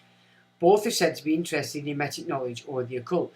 You see, the simple fact is, it was Catholicism that stopped all this in its early days. But of course, with the popes being controlled by the other, they could keep one system working and keeping everybody thinking it's going on as normal, while the bit that they just look up to and don't ever question is busy bumming the living daylights out of them. So we don't need to read any more of that. We'll go back to this. I bet you couldn't see that properly. My apologies. Okay. Oh, it did mention further down Invisible College, because this millenarianism system was operating through the Invisible College, so we didn't get to it, and that's what it said. I'll put it up for you can see it. How exactly did this tiny plot of soil on the River Thames come to be defined as invisible empire? To understand this, we must look into the origins of the City of London Corporation. It began with Rome. No, it didn't. It began with Brutus, didn't it? But before that, it was London Vic for a while, and that was the Saxons' place of slavers. That's where they did the slave trading. Interesting though, with Rome, why do they always seek out a swamp and then drain it? It must have something to do with the spirit entities that they operate with, as to why they're obsessed with swamps, former swamps. Anyway, he says it began with Rome. It says the City of London's history begins as this. We can say that, well, I don't know. We can't say that, I suppose the inner city began with Rome. The City of London history begins and is for several hundred years fused with the founding of the city. That settlement, as you probably know, is called Londinium, the Roman city. It's believed that Londinium was founded in around AD 43. Way before that, it was called Londonvik. The exact dates are matterless to us than what the founding of the settlement puts in motion. Being the engineering Übermensch that they were, the Romans built the city walls and would delineate the square mile right up to the present day, essentially drawing a very real line in the sand between the City of London and everything else. Roman Emperor Claudius invaded Britain in the early 40s AD. Initially, Londinium was used as a military logistics base for the Roman military stationed on the island. However, its location on the Thames allowed for easy travel of ships from all over Europe to come and go from the outpost. It was not long before Londinium proved to be a profitable trading port and a thriving business centre. Even 2,000 years ago, it was clear this little square mile could be seriously profitable. Colchester were where they had the base. Now, if you look in this image here, you've got Life and Death of Roman City, the City Rises. You can see the wall there, and then if you can look at the map at the top, it's a bit star 40. London suffered many ups and downs throughout the next millennia, but always remained a favourable place for trade. In 1066, William the Bastard was victorious at the Battle of Hastings. 1 year later, he recognised the commercial importance of the square mile to the broader English kingdom. William provided the city with a charter that guaranteed its freedom. And that's a little bit of the old charter. The document reflects William's recognition of the importance of London and its concentration of trade and wealth, which he wished to safeguard. It was issued soon after William's coronation in Westminster Abbey on Christmas Day 1066, and was a key means whereby he won the support of Londoners. The degree of autonomy which it guaranteed has been valued and defended by the city ever since. A free trade zone. The charter that was granted by William the Conqueror was by no means a permanent guarantee of sovereignty to the city. The charter needed to be renewed periodically. The document is one in a long line of charters which the citizens of London extracted from the sovereign. There are over 100 royal charters in the city's archives. Why would the British sovereign continually acquiesce to the residents of the tiny piece of land? The answer is simple. Money. The freedom granted to the city by the British Crown allowed for international free trade to blossom on the banks of the River Thames. Goods could be traded without the burden of taxes, tariffs or duties. Wealthy merchants scrambled to set up a base in the city and take advantage of free trading. In return, the royals who were issuing the charter received several benefits. These included direct payments from the city, which expanded the wealth and power of the British Crown. More importantly, the vast amounts of wealth and economic activity generated in the city naturally spilled over to the broader kingdom. The kingdom's subjects benefited from the spending by the city's wealth merchants. These subjects included servants, tradesmen, publicans and whores. The trickle-down effect provided the British people with jobs that would otherwise not exist if the wealthy merchants were unable to trade freely with the city walls. Well, that's definitely true of London, the outer London, but it's not necessarily true of the rest of the British Isles. That's a fact. That's why the Norse always hated it. So he's never wanted to be a part of it. It's only in the 1980s that they really managed to change the north of England into a pretty much carbon copy of the south. Put simply, the deal made between the City of London and the British Crown was mutually beneficial. The city received complete autonomy from the Crown's jurisdiction, and in turn the square mile attracted the wealthiest families in Europe to establish their trading and banking houses. The city became a hive of economic activity. However, within the free trade zone was a dark secret that only the European royal families and the merchants understood. The immense concentration of wealth that was accumulated in the city was always seeking the highest returns from the lowest risk. It started out with the goldsmiths holding gold and silver on behalf of wealthy merchants and royal families, but it soon morphed into a transnational loan sharking operation to desperate kings and queens and eventually other nations. Any state that was desperate for access to credit could be manipulated and controlled by the City of London Corporation, and ultimately it would be swallowed up within the walls that the Romans built over 1,000 years prior. The birth of debtors' money. When the city received its first charter in 1067, a multitude of sub-companies began setting up shop inside its walls. They were referred to as livery companies. Livery companies within the square mile cover a wide range of occupations. Among some of the most recently formed are those for world trades, for world traders, acne carriage drivers and tax advisors. One of the more powerful livery companies within the city were the goldsmiths. The worshipful company of goldsmiths, more commonly known as the Goldsmiths Company, is one of the 12 great livery companies in the city and London and received its first royal charter in 1327. So can you see why it's called D-livery? Yeah? No livery. There were many goldsmiths throughout Europe, but the ones with London Square Mile were special. They could provide unrestricted access to the world's wealthiest merchants. King Edward I understood the immense potential of the worshipful company of goldsmiths. In 1300, King Edward I passed a statute requiring gold and silver to be of a defined standard and requiring les gardiens de master, guardians of the craft, to test it and mark it with the leopard's head. This was supposedly taken from the royal arms and later known as the King's Mark. This is the first legal recognition of the company and the beginning of hallmarking in Britain. In 1327, the company received the first royal charter, giving it the right to enforce good authority, the standards within the trade, and emphasising its standing over provincial goldsmiths. This marks the beginning of the company formed formal existence as a craft guild, with St Dunstan as its patron saint. This requirement to carry the King's Mark was another very important union between the City of London and the British Crown. So goldsmith, you immediately think Jewish, but St Dunstan? You don't find any Jewish guys going, oh, we love St Dunstan. Okay. You get in the picture. We shall see later where this all comes from. This requirement to carry the King's Mark was another very important union between the City of London and the British Crown. The favoured status of the Goldsmiths Company allowed a monopoly to develop within the walls of the autonomous Square Mile. Over time, this relationship led to the birth of banknotes and later the cash money. 16th century, the goldsmiths bankers began to accept deposits, make loans and transfer funds. They also gave receipts for cash, that is to say, gold coins, deposited with them. These receipts, known as running cash notes, were made out in the name of the depositor and promised to pay him on demand. Many also carried the words "or bearer" after the name of the depositor, which allowed them to circulate in a limited way. The similar phrase "I promise to pay the bearer on demand the sum of" still appears on British banknotes today. With the City of London Corporation now the preferred dealer in gold coin, they also became the preferred issuer of banknotes, since the banknote was a promise to pay on demand. So this is the Venetian Royal Mint system moving. Yeah, so again you can see who were behind the East Indias. The Venetians. And of course Edward I was tied to them like they all were.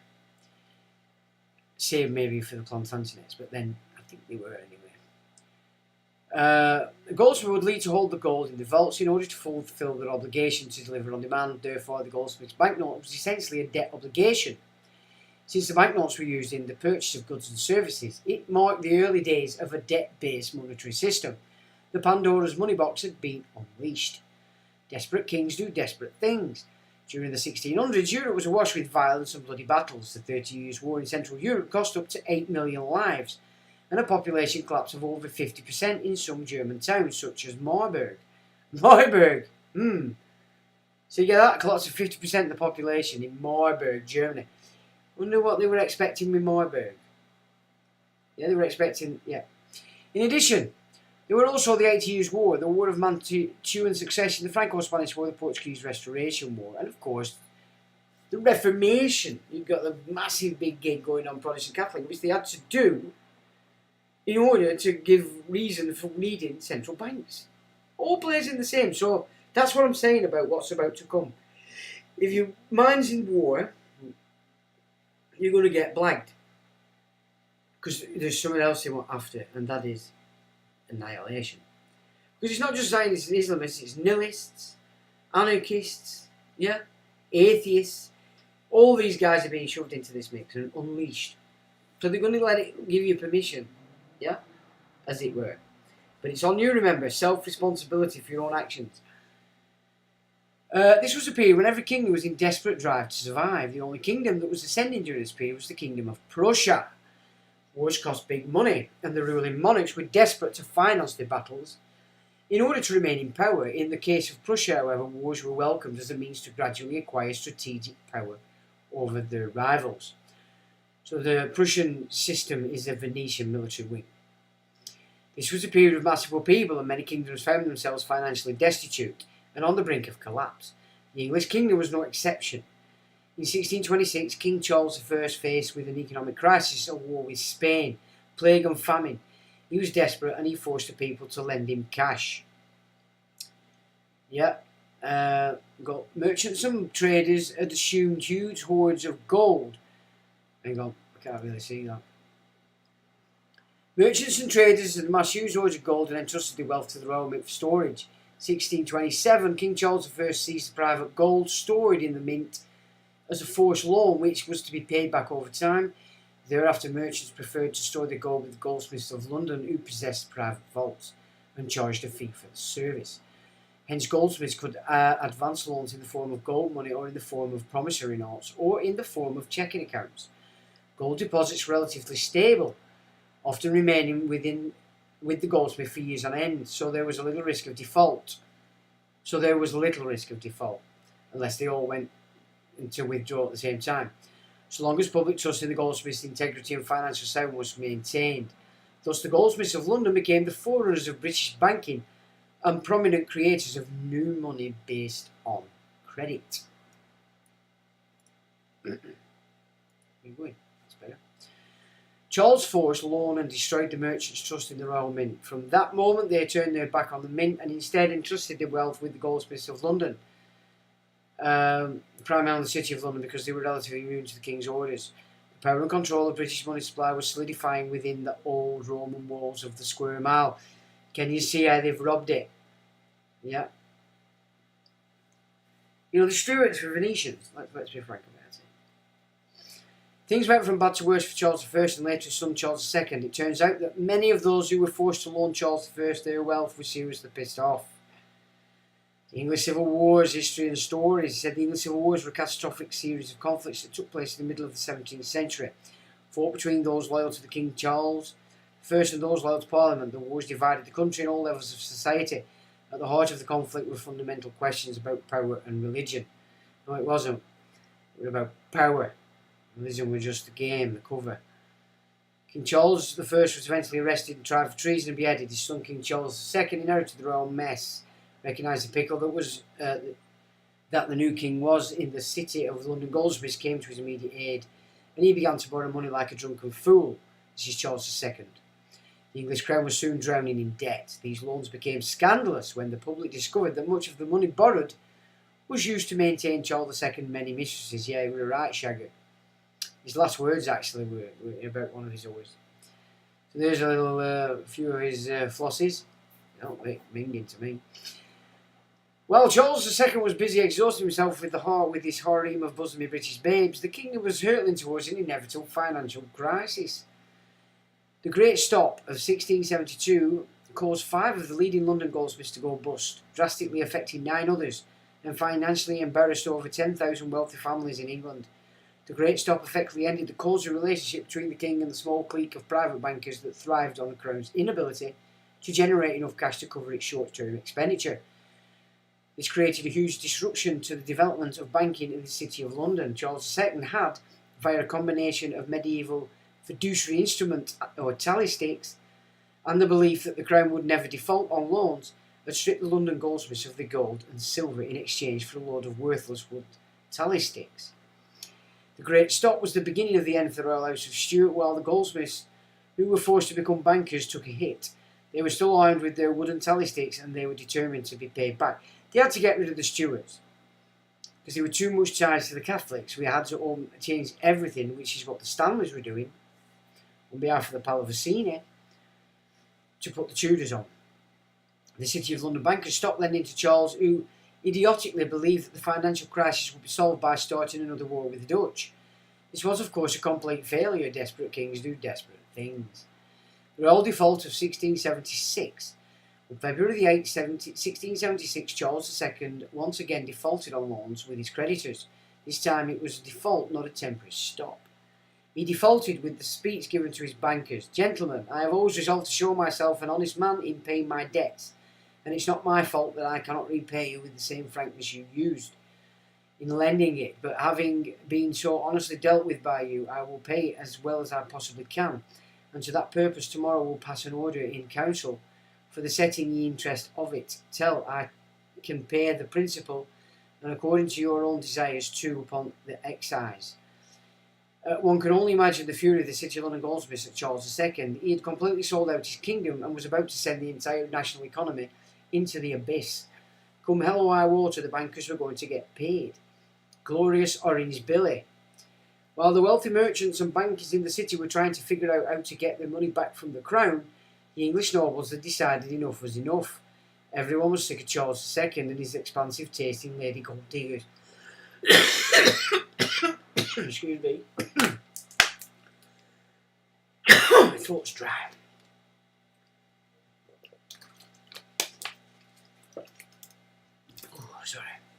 Adding salt to the wound. The heir to the crown was James II, who was a Catholic. This reignited the whole Protestant Catholic fiasco.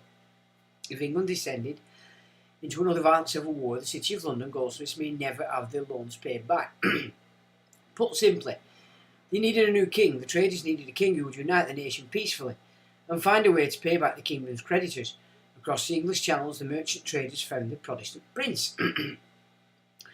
Rebel nobles looked abroad. On the 30th of June, a group of 7, who included the Dukes of Devonshire, Shrewsbury and the Bishop of London, and the Marlboroughs, Dukes of Marlborough, and Church Spencers, and the Bishop of London got together and contacted Protestant Prince William of Orange via the Dutch ambassador in England, inviting him to become King of England, Scotland and Ireland. In 1688, William III of Orange marched onto English soil and carried out a bloodless coup. This regime change became known as the Glorious Revolution. It was the first successful invasion of England since William the Conqueror in 1066. In a remarkable coincidence, King William of Orange was about to do business with the same free trade zone that William the Conqueror engaged with 600 years earlier. Billy of Orange did not mince his words when he arrived on English soil. I come to do you good. I am here for all your good. Okay? Orange Billy balance sheet. There was one aspect to William's invasion that frequently overlooked. How did this young man manage to raise an army of 20,000 plus men and ship them across the Channel to invade England? The answer is simple, with lots of money. There was one problem. Orange Billy didn't have the cash. He needed to borrow money. And he had borrowed lots of it. The Irish Times. New book claims Pope bankrolled King Billy. It says, within days of William of Orange's landing on England in 1688, pamphleteers were suggesting that Pope Innocent, via his Odescalchi family firm, had loaned huge sums of money to the cash store of William. In the light of documents they have unearthed during research in Vatican and Italian state archives, as Monaldi and Mr. Sorti emphatically confirm, the Innocent William of Orange money relationship, saying a whole chapter of European history will need rewriting in the light of the documents which reveal the secret manoeuvrings of Pope Innocent XI and the Odescalchi family. But to do that will mean raising a curtain of silence, hypocrisy and lies. What is certain is that Pope Innocent came from a well-known family of bankers. On the day of his election as Pope, one wag attached a satirical comment to the Pasquino statue in central Rome, reading, Invenerant homoninum intollenio sedentum. They have chosen a pope seated at the usurer's table. Ooh. See how they use the Vatican, everybody thinks Pope Catholicism. No, it's only see fanning on. Bankers. It's a paradoxical that a pope would finance a Protestant uprising against the Catholic king. Damn right it is if you're going to be stuck into the theology side, but if you're looking at the power side, it makes perfect sense. The amount Pope Innocent the 11th loaned to William is rumoured to be approximately 200,000 ducats. Since Pope Innocent was from an immensely powerful Odescalchi banking dynasty, one can only imagine what William of Orange was obliged to do for Pope Innocent. Yeah, so everything, basically. So basically everything that were going on under William were being done for Pope Innocent. Odescalchi family. The Odescalchi family were entrepreneurs from a minor city of Como, nobility of Como. They traced their family line to Giorgio Odescalchi of Como. We don't need to read that, but I did have a look myself.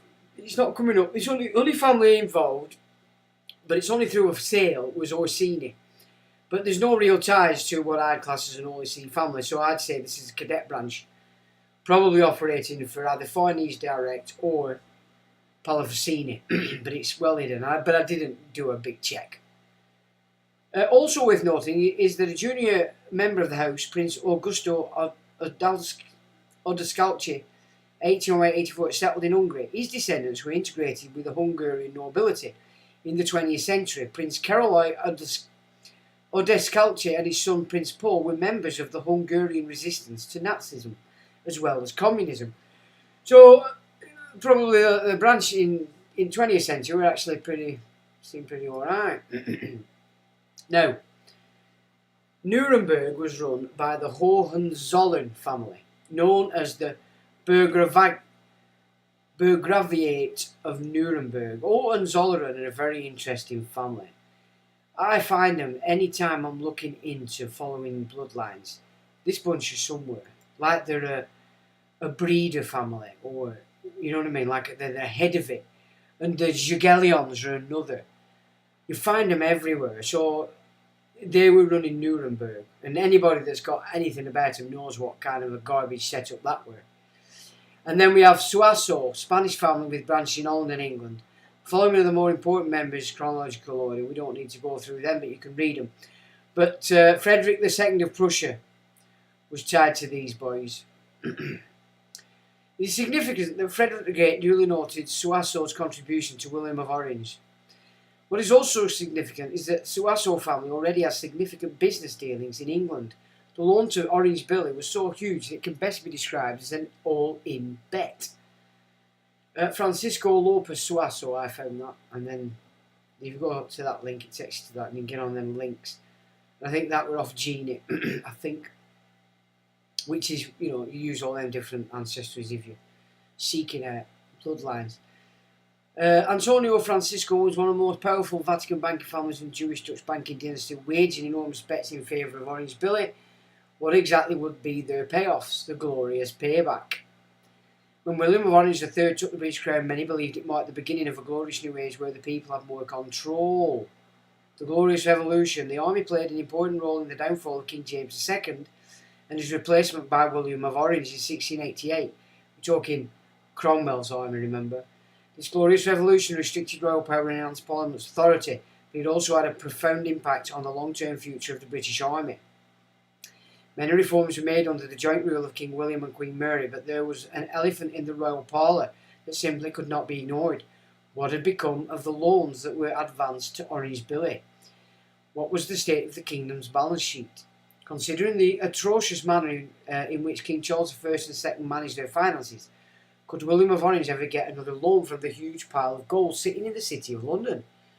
Let's summarise the financial situation Orange Billy found himself in. He had borrowed from Pope Innocent XI, a member of the notorious and scrupulous Roman Odescalchi banking dynasty. He had borrowed from the Suasso banking family, who had offices in Holland and London.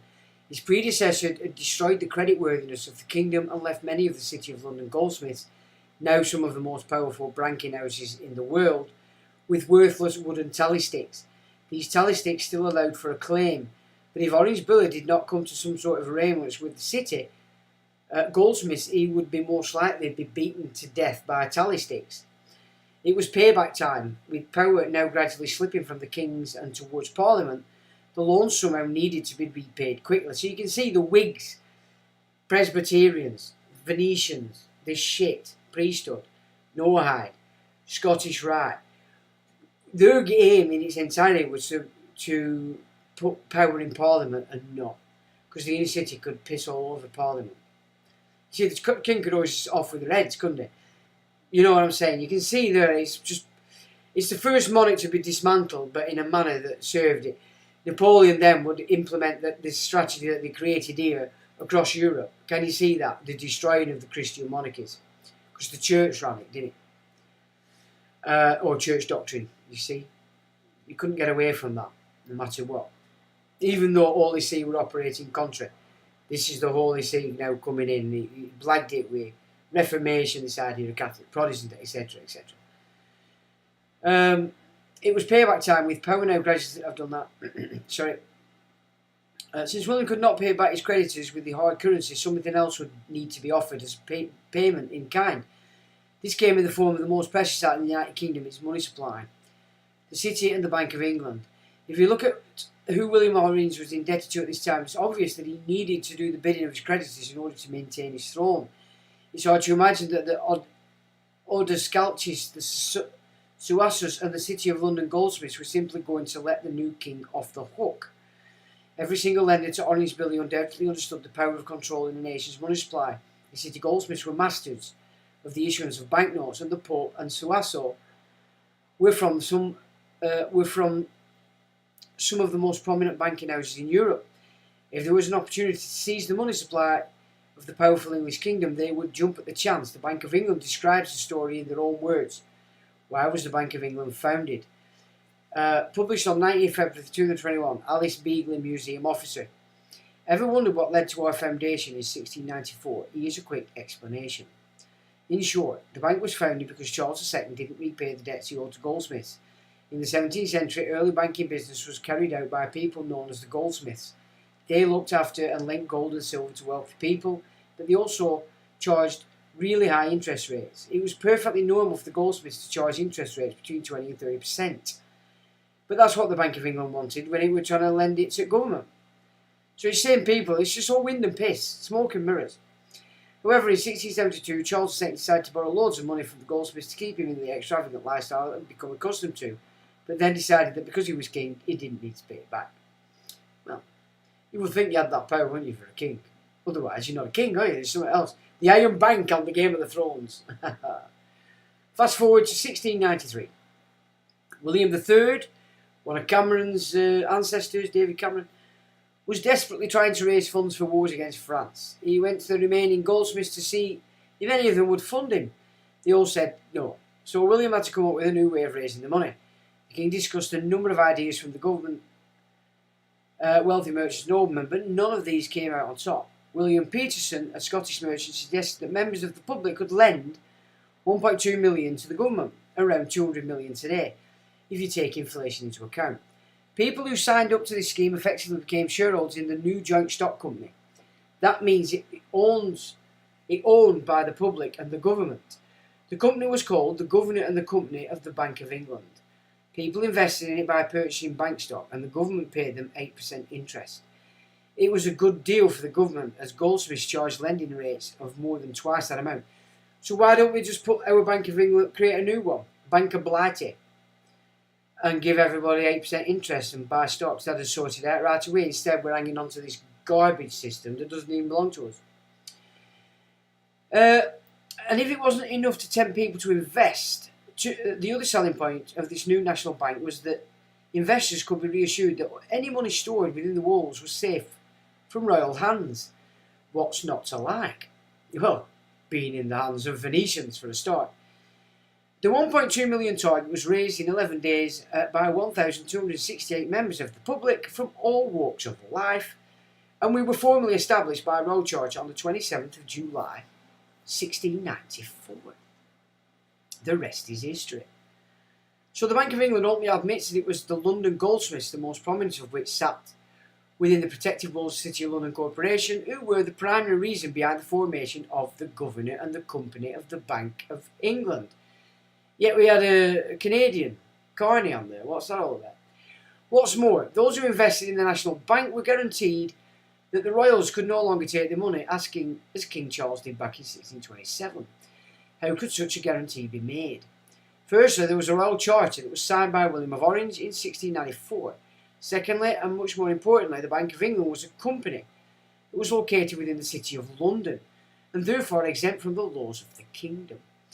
When the Bank of England stated that money stored within our walls was safe from royal hands, they were not joking. This is why the Queen has to bow, or did, well, pretend Queen, and big years now. Never again could the British Crown seize the gold of wealthy merchant and banking class that were comfortably residing in the autonomous banks of the River Thames. The old Roman walls that marked the City of London's boundaries were now impenetrable barriers. It was time to get back to the business of making money. The Bank of England could now be used as a safe haven, since the rest of Britain was gradually moving towards parliamentary rule and a constitutional monarchy. The laws decreed in the kingdom no longer applied to the freemen of the city. The only thing the royal family could do now was to look on as the Bank of England filled its vaults with gold from international bankers and traders, and hope a little was thrown their way every now and then. And there you have a picture of the old Flossie. And they're in the old vaults beneath the Bank of England. A fifth of the world's gold is hidden under London, worth an estimated $172 billion, or $248 billion. The vaults under the Bank of England on Threadneedle Street is said to hold 5,134 tonnes of gold. Okay, so Gordon Brown sold what we owned as government treasury, I'm presuming. The Suasso touch. The formation of the Bank of England within the walled city of London solidified power base the wealthiest merchants and bankers in the world, while the dealings between William of Orange and Pope Innocent XI remain opaque. We are confident that the more details will emerge in the future when the facts are finally revealed. It is possible that European history will need to be rewritten and that many uncomfortable truths will need to be reconciled. One thing we do know is that what became of Antonio Isaac Lopez Suasso, after financing William of Orange, the wealth of the Suasso family exploded, as did their connections within the City of London elite. In 1714, Antonio Suasso married the daughter of the Governor of the Bank of England. With the Suasso fortune intricately tied to the City of London, the family went on to amass an incredible fortune. Whenever they wanted something, they were always granted permission.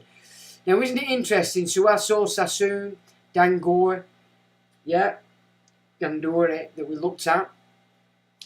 You know, Edward VII,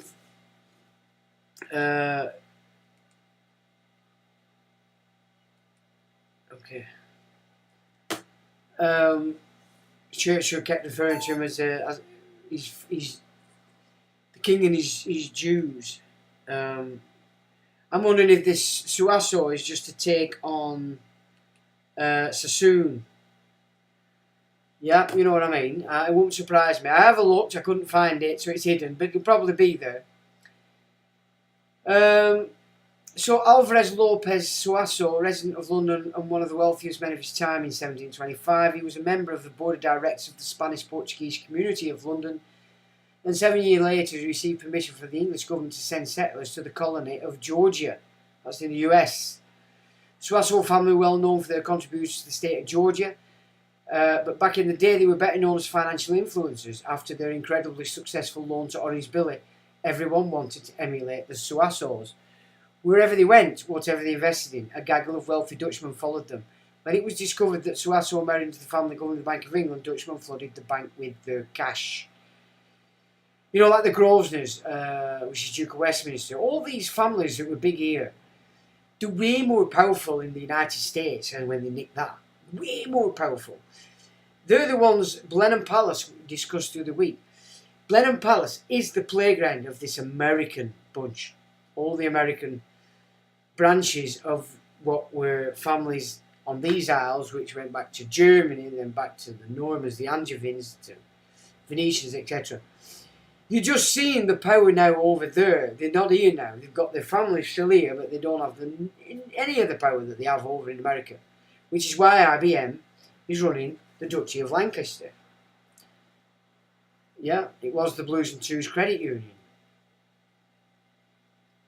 So this is Grosvenor's. Remember, the Duchy of Lancaster is a fiefdom, and it's afforded to the Prince of Wales. So now it's Willie Boy. Yeah? The Dutchies were making a fortune. We should not forget the Netherlands was ruled by the House of Orange, and we're closely related to the House of Hohenzollern. Interest payments were flowing freely out of England through the Bank of England and on into the kingdom ruled by the House of Orange. However, the Dutch investors were not limited to England.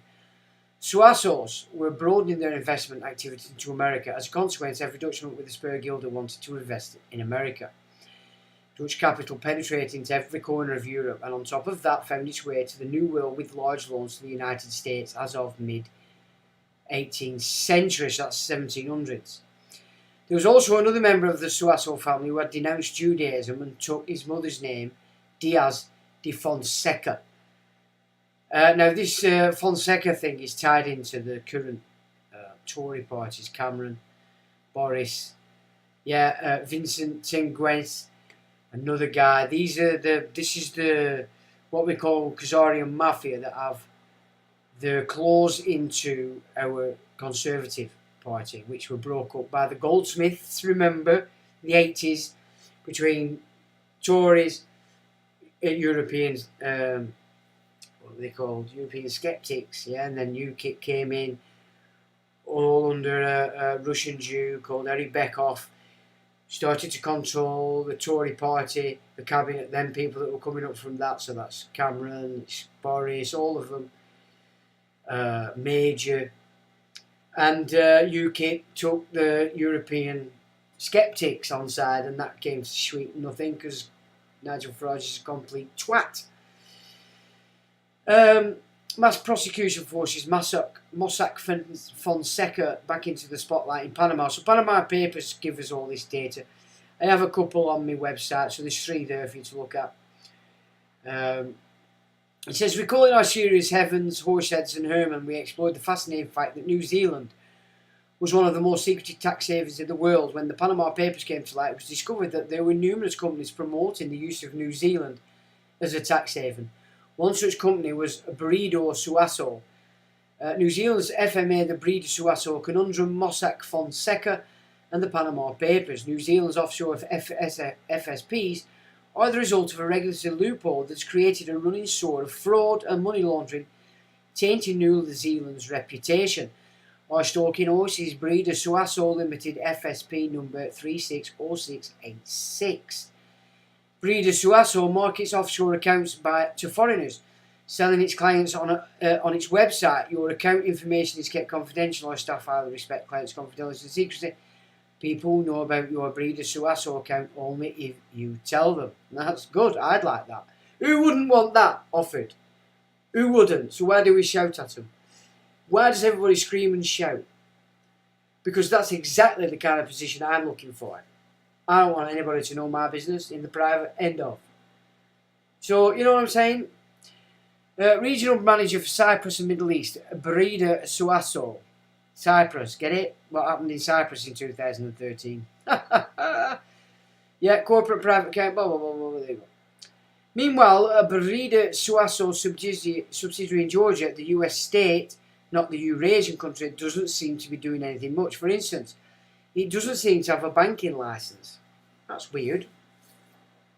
Maybe all privately owned in there, that's its private HQ. The Suasso Fonseca name has certainly fallen from grace. It was a name that was synonymous with financing William of Orange's invasion of England and part of the power base behind the City of London Corporation. Today their names are associated with fraud, money laundering and dodgy financial services in New Zealand, Cyprus and the American state of Georgia. You must also remember that New Zealand trusts were first established by Sir Francis Ranoff, aka Frank the Bank. After spending 4 years in a Nazi POW camp, Frank established a relationship with Herman Abs. Herman Abs was originally the Nazis' #1 commercial banker and served on the board of IG Farben. After the war, the British chose Abs to reset the German banking system. He accomplished this with the help of his good friend and former POW, Frank the Bank. And there are the 2 laughing chameleons. Sir Frank Ranoff left with his old friend and colleague Herman Abs, the most powerful bankers in post-war Europe. Dresden prosecutors in 2020 feared media examination of the Abs story. Ooh. At some point, some may be wondering how this story has turned back to the Nazis. The answer is that it hasn't. The Nazis were simply a subsidiary of a much bigger organisation which originated from the most powerful military force in world history. The power being exerted upon the earth was from the Kingdom of Prussia. He who controls the city. Continuous. As we come to the end of this first part, this 1871 Bankster series, we have presented the origins of the City of London Corporation as well as the events that led to the Bloodlines coup and the installation of William of Orange as King of England. By 1688, the British Crown was in a horrific financial state, and the loan sharks from the Vatican, Holland and the City of London were demanding payback. This came in the form of the Bank of England, a private bank that has controlled the United Kingdom's money supply ever since. And there we have the old well-known phrase, let me issue the control of a nation's money, and I care not who writes the laws, Mayor Amschel Rothschild, 1744-1812. Most are already familiar with the infamous Rothschild family, however it can be stated enough that the founding father of the Rothschild family began his banking career in Germany at a time when Frederick the Great established Prussia as a world power. So there is who the Rothschilds work for, the Holy Roman side, and Prussia. During this time, Mayor Amschel was nothing more than an apprentice dealer for the Oppenheimer family. When Mayor Amschel was picking up nickels as an FX dealer on the streets of Frankfurt, Frederick the Great had already transformed Prussia into a superstate. Frederick also had the most advanced spy network in Europe, particularly in the German principalities that bordered his kingdom. There was nothing in Europe that Frederick the Great's spy networks did not know. To think that the Rothschilds were secretly building an enormous banking machine that could take over the world right under the nose of the Prussian Empire is quite a stretch. The truth is that Frederick the Great was building his own banking powerhouse in the Prussian origins of the US Federal Reichsbank, which presented the origins of Prussian central banking, which Frederick established in 1765. On June the 17th, 1765, founded Frederick II the Royal Giro and Lay Bank, and gave her on October the 29th, 1766, to banknotes the right to emit. When the bank was founded, a Prussian banknote was minted as the main deposit coin, which was intended to facilitate trade with foreign countries. Essentially, it was Frederick the Great who controlled the Prussian money supply. As the father of enlightened despotism, Frederick was able to rule his kingdom however he pleased.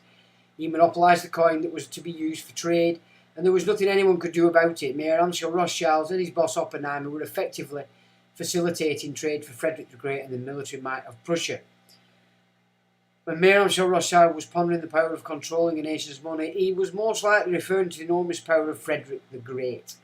Furthermore, Frederick appointed Friedrich Karl Reichenfruher von Unzumstein to run the central bank. Henrik did not like Jews, particularly the Jewish banking sect. Therefore, the Rothschilds, Oppenheimers, Warburgs and many other Jewish banking families would have to grovel to receive the favour of the Prussian central bank. However, Frederick the Great was much more pragmatic when it came to Jews. Frederick the Great's Jewish policy between containment and profit, Part 1. The Elector disregarded his subjects' objections to Jewish settlement, being concerned that the economic benefits he derived from direct taxation of the Schutzjuden, or protected Jews and official status, and indirect taxation through customs, tolls and excise, which the Jews paid at a higher rate. During his reign, the Berlin Jewish community grew to 40 families, that of Halberstadt to 86, that of Frankfurt to 43, while 15 families had settled in Pomerania. Frederick provided a loophole which afforded certain Jewish families immunity from Prussian persecution.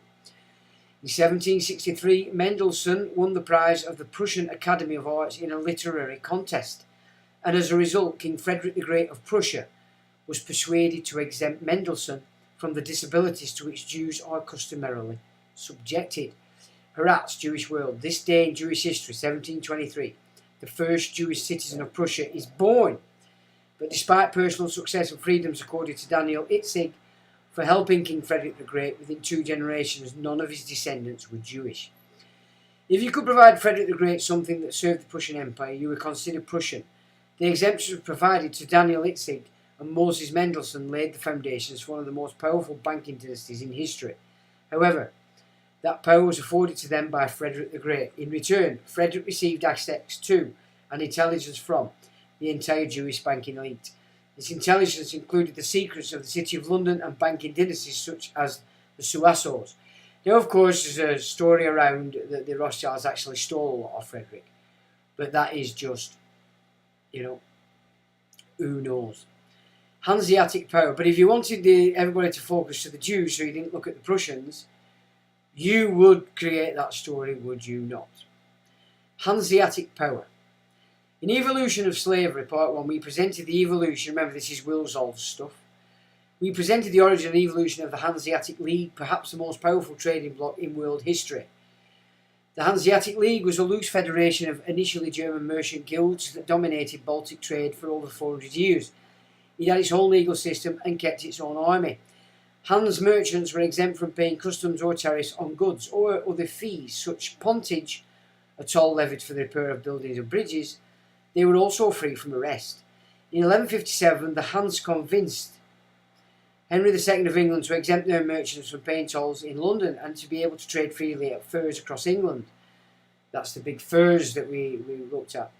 The Hans were also granted a charter from Henry III, forming a powerful Hanseatic group in London. The Steelyard, currently the location of Cannon Street Station, was their guild hall. No prostitutes, no Englishmen in case they learned Hans' secrets. No goldsmiths and no barbers were permitted to enter. Excellent. No prostitutes, no Englishmen, and no goldsmiths or barbers were permitted to enter. Well, barbers, we have a problem with barbers, don't we, today? Maybe this use of barbers all over the shop is a much older gig than we pay attention to. That's not to say some of these guys are nice guys, and they really are, but, you know, they're hiding something. This is a crucial part of history that's critical in understanding the power within the City of London. The City of London and its livery companies were exempt from royal interference. The Hanseatic League effectively received a similar charter. This benefit was not just contained within the tiny square mile, but across the whole of England. Furthermore, the Hans not only received this freedom in England, but throughout the entire Holy Roman Empire and beyond, because they are the Holy Roman Empire. Any king who decided to fuck around, and the Hans would very quickly find out. The League had a monopoly on almost all Baltic and North Sea trade. Any nation state trying to stand up to them would be cut off from global trade, sent into an economic depression, and eventually attacked by the Hans private military. Every kingdom who understood basic economics realised it was a death sentence to deny the Hanseatic League unrestricted access to the markets. England was no exception. The Free Trade Charter was granted to them by the King, and the Hans set up their trading base in the Steelyard, located on the banks of the River Thames in the inner city of London. Now, I don't think we need to read any more, but I'm obviously going to put this up so you can see it as all myriad of links. But I think you get the picture. Things are not what they seem. You know, this, we've been focusing, it's Jews, that's hiding Prussian. It's Protestants, hiding popes. Popes, hiding Holy See. It's a game. And if you can't see through the mist of it, you can't see through the mist of it. You're stuck in the world. And as we've discussed earlier, you don't want to be fixed into the world with what's coming next year, do you? So, folks, retrain your minds. Accept what's the territory, what's in the territory and what's coming in the territory. You don't want to be a part of it, but you want to be prepared.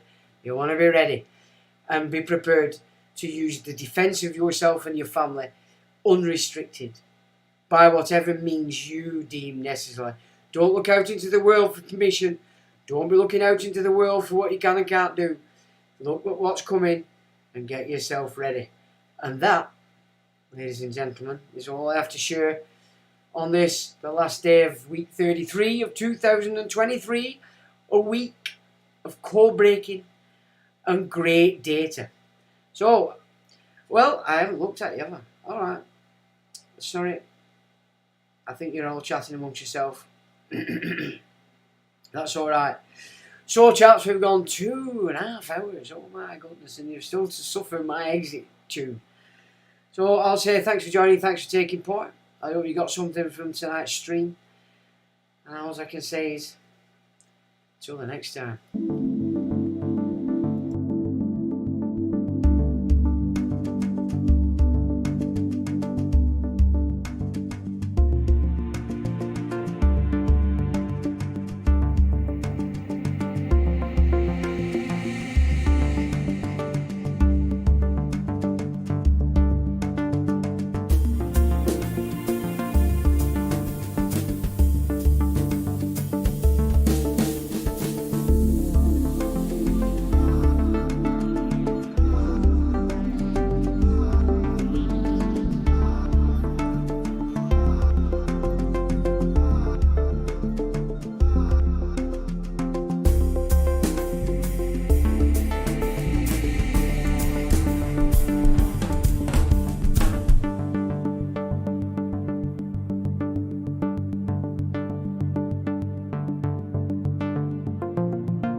Germanic.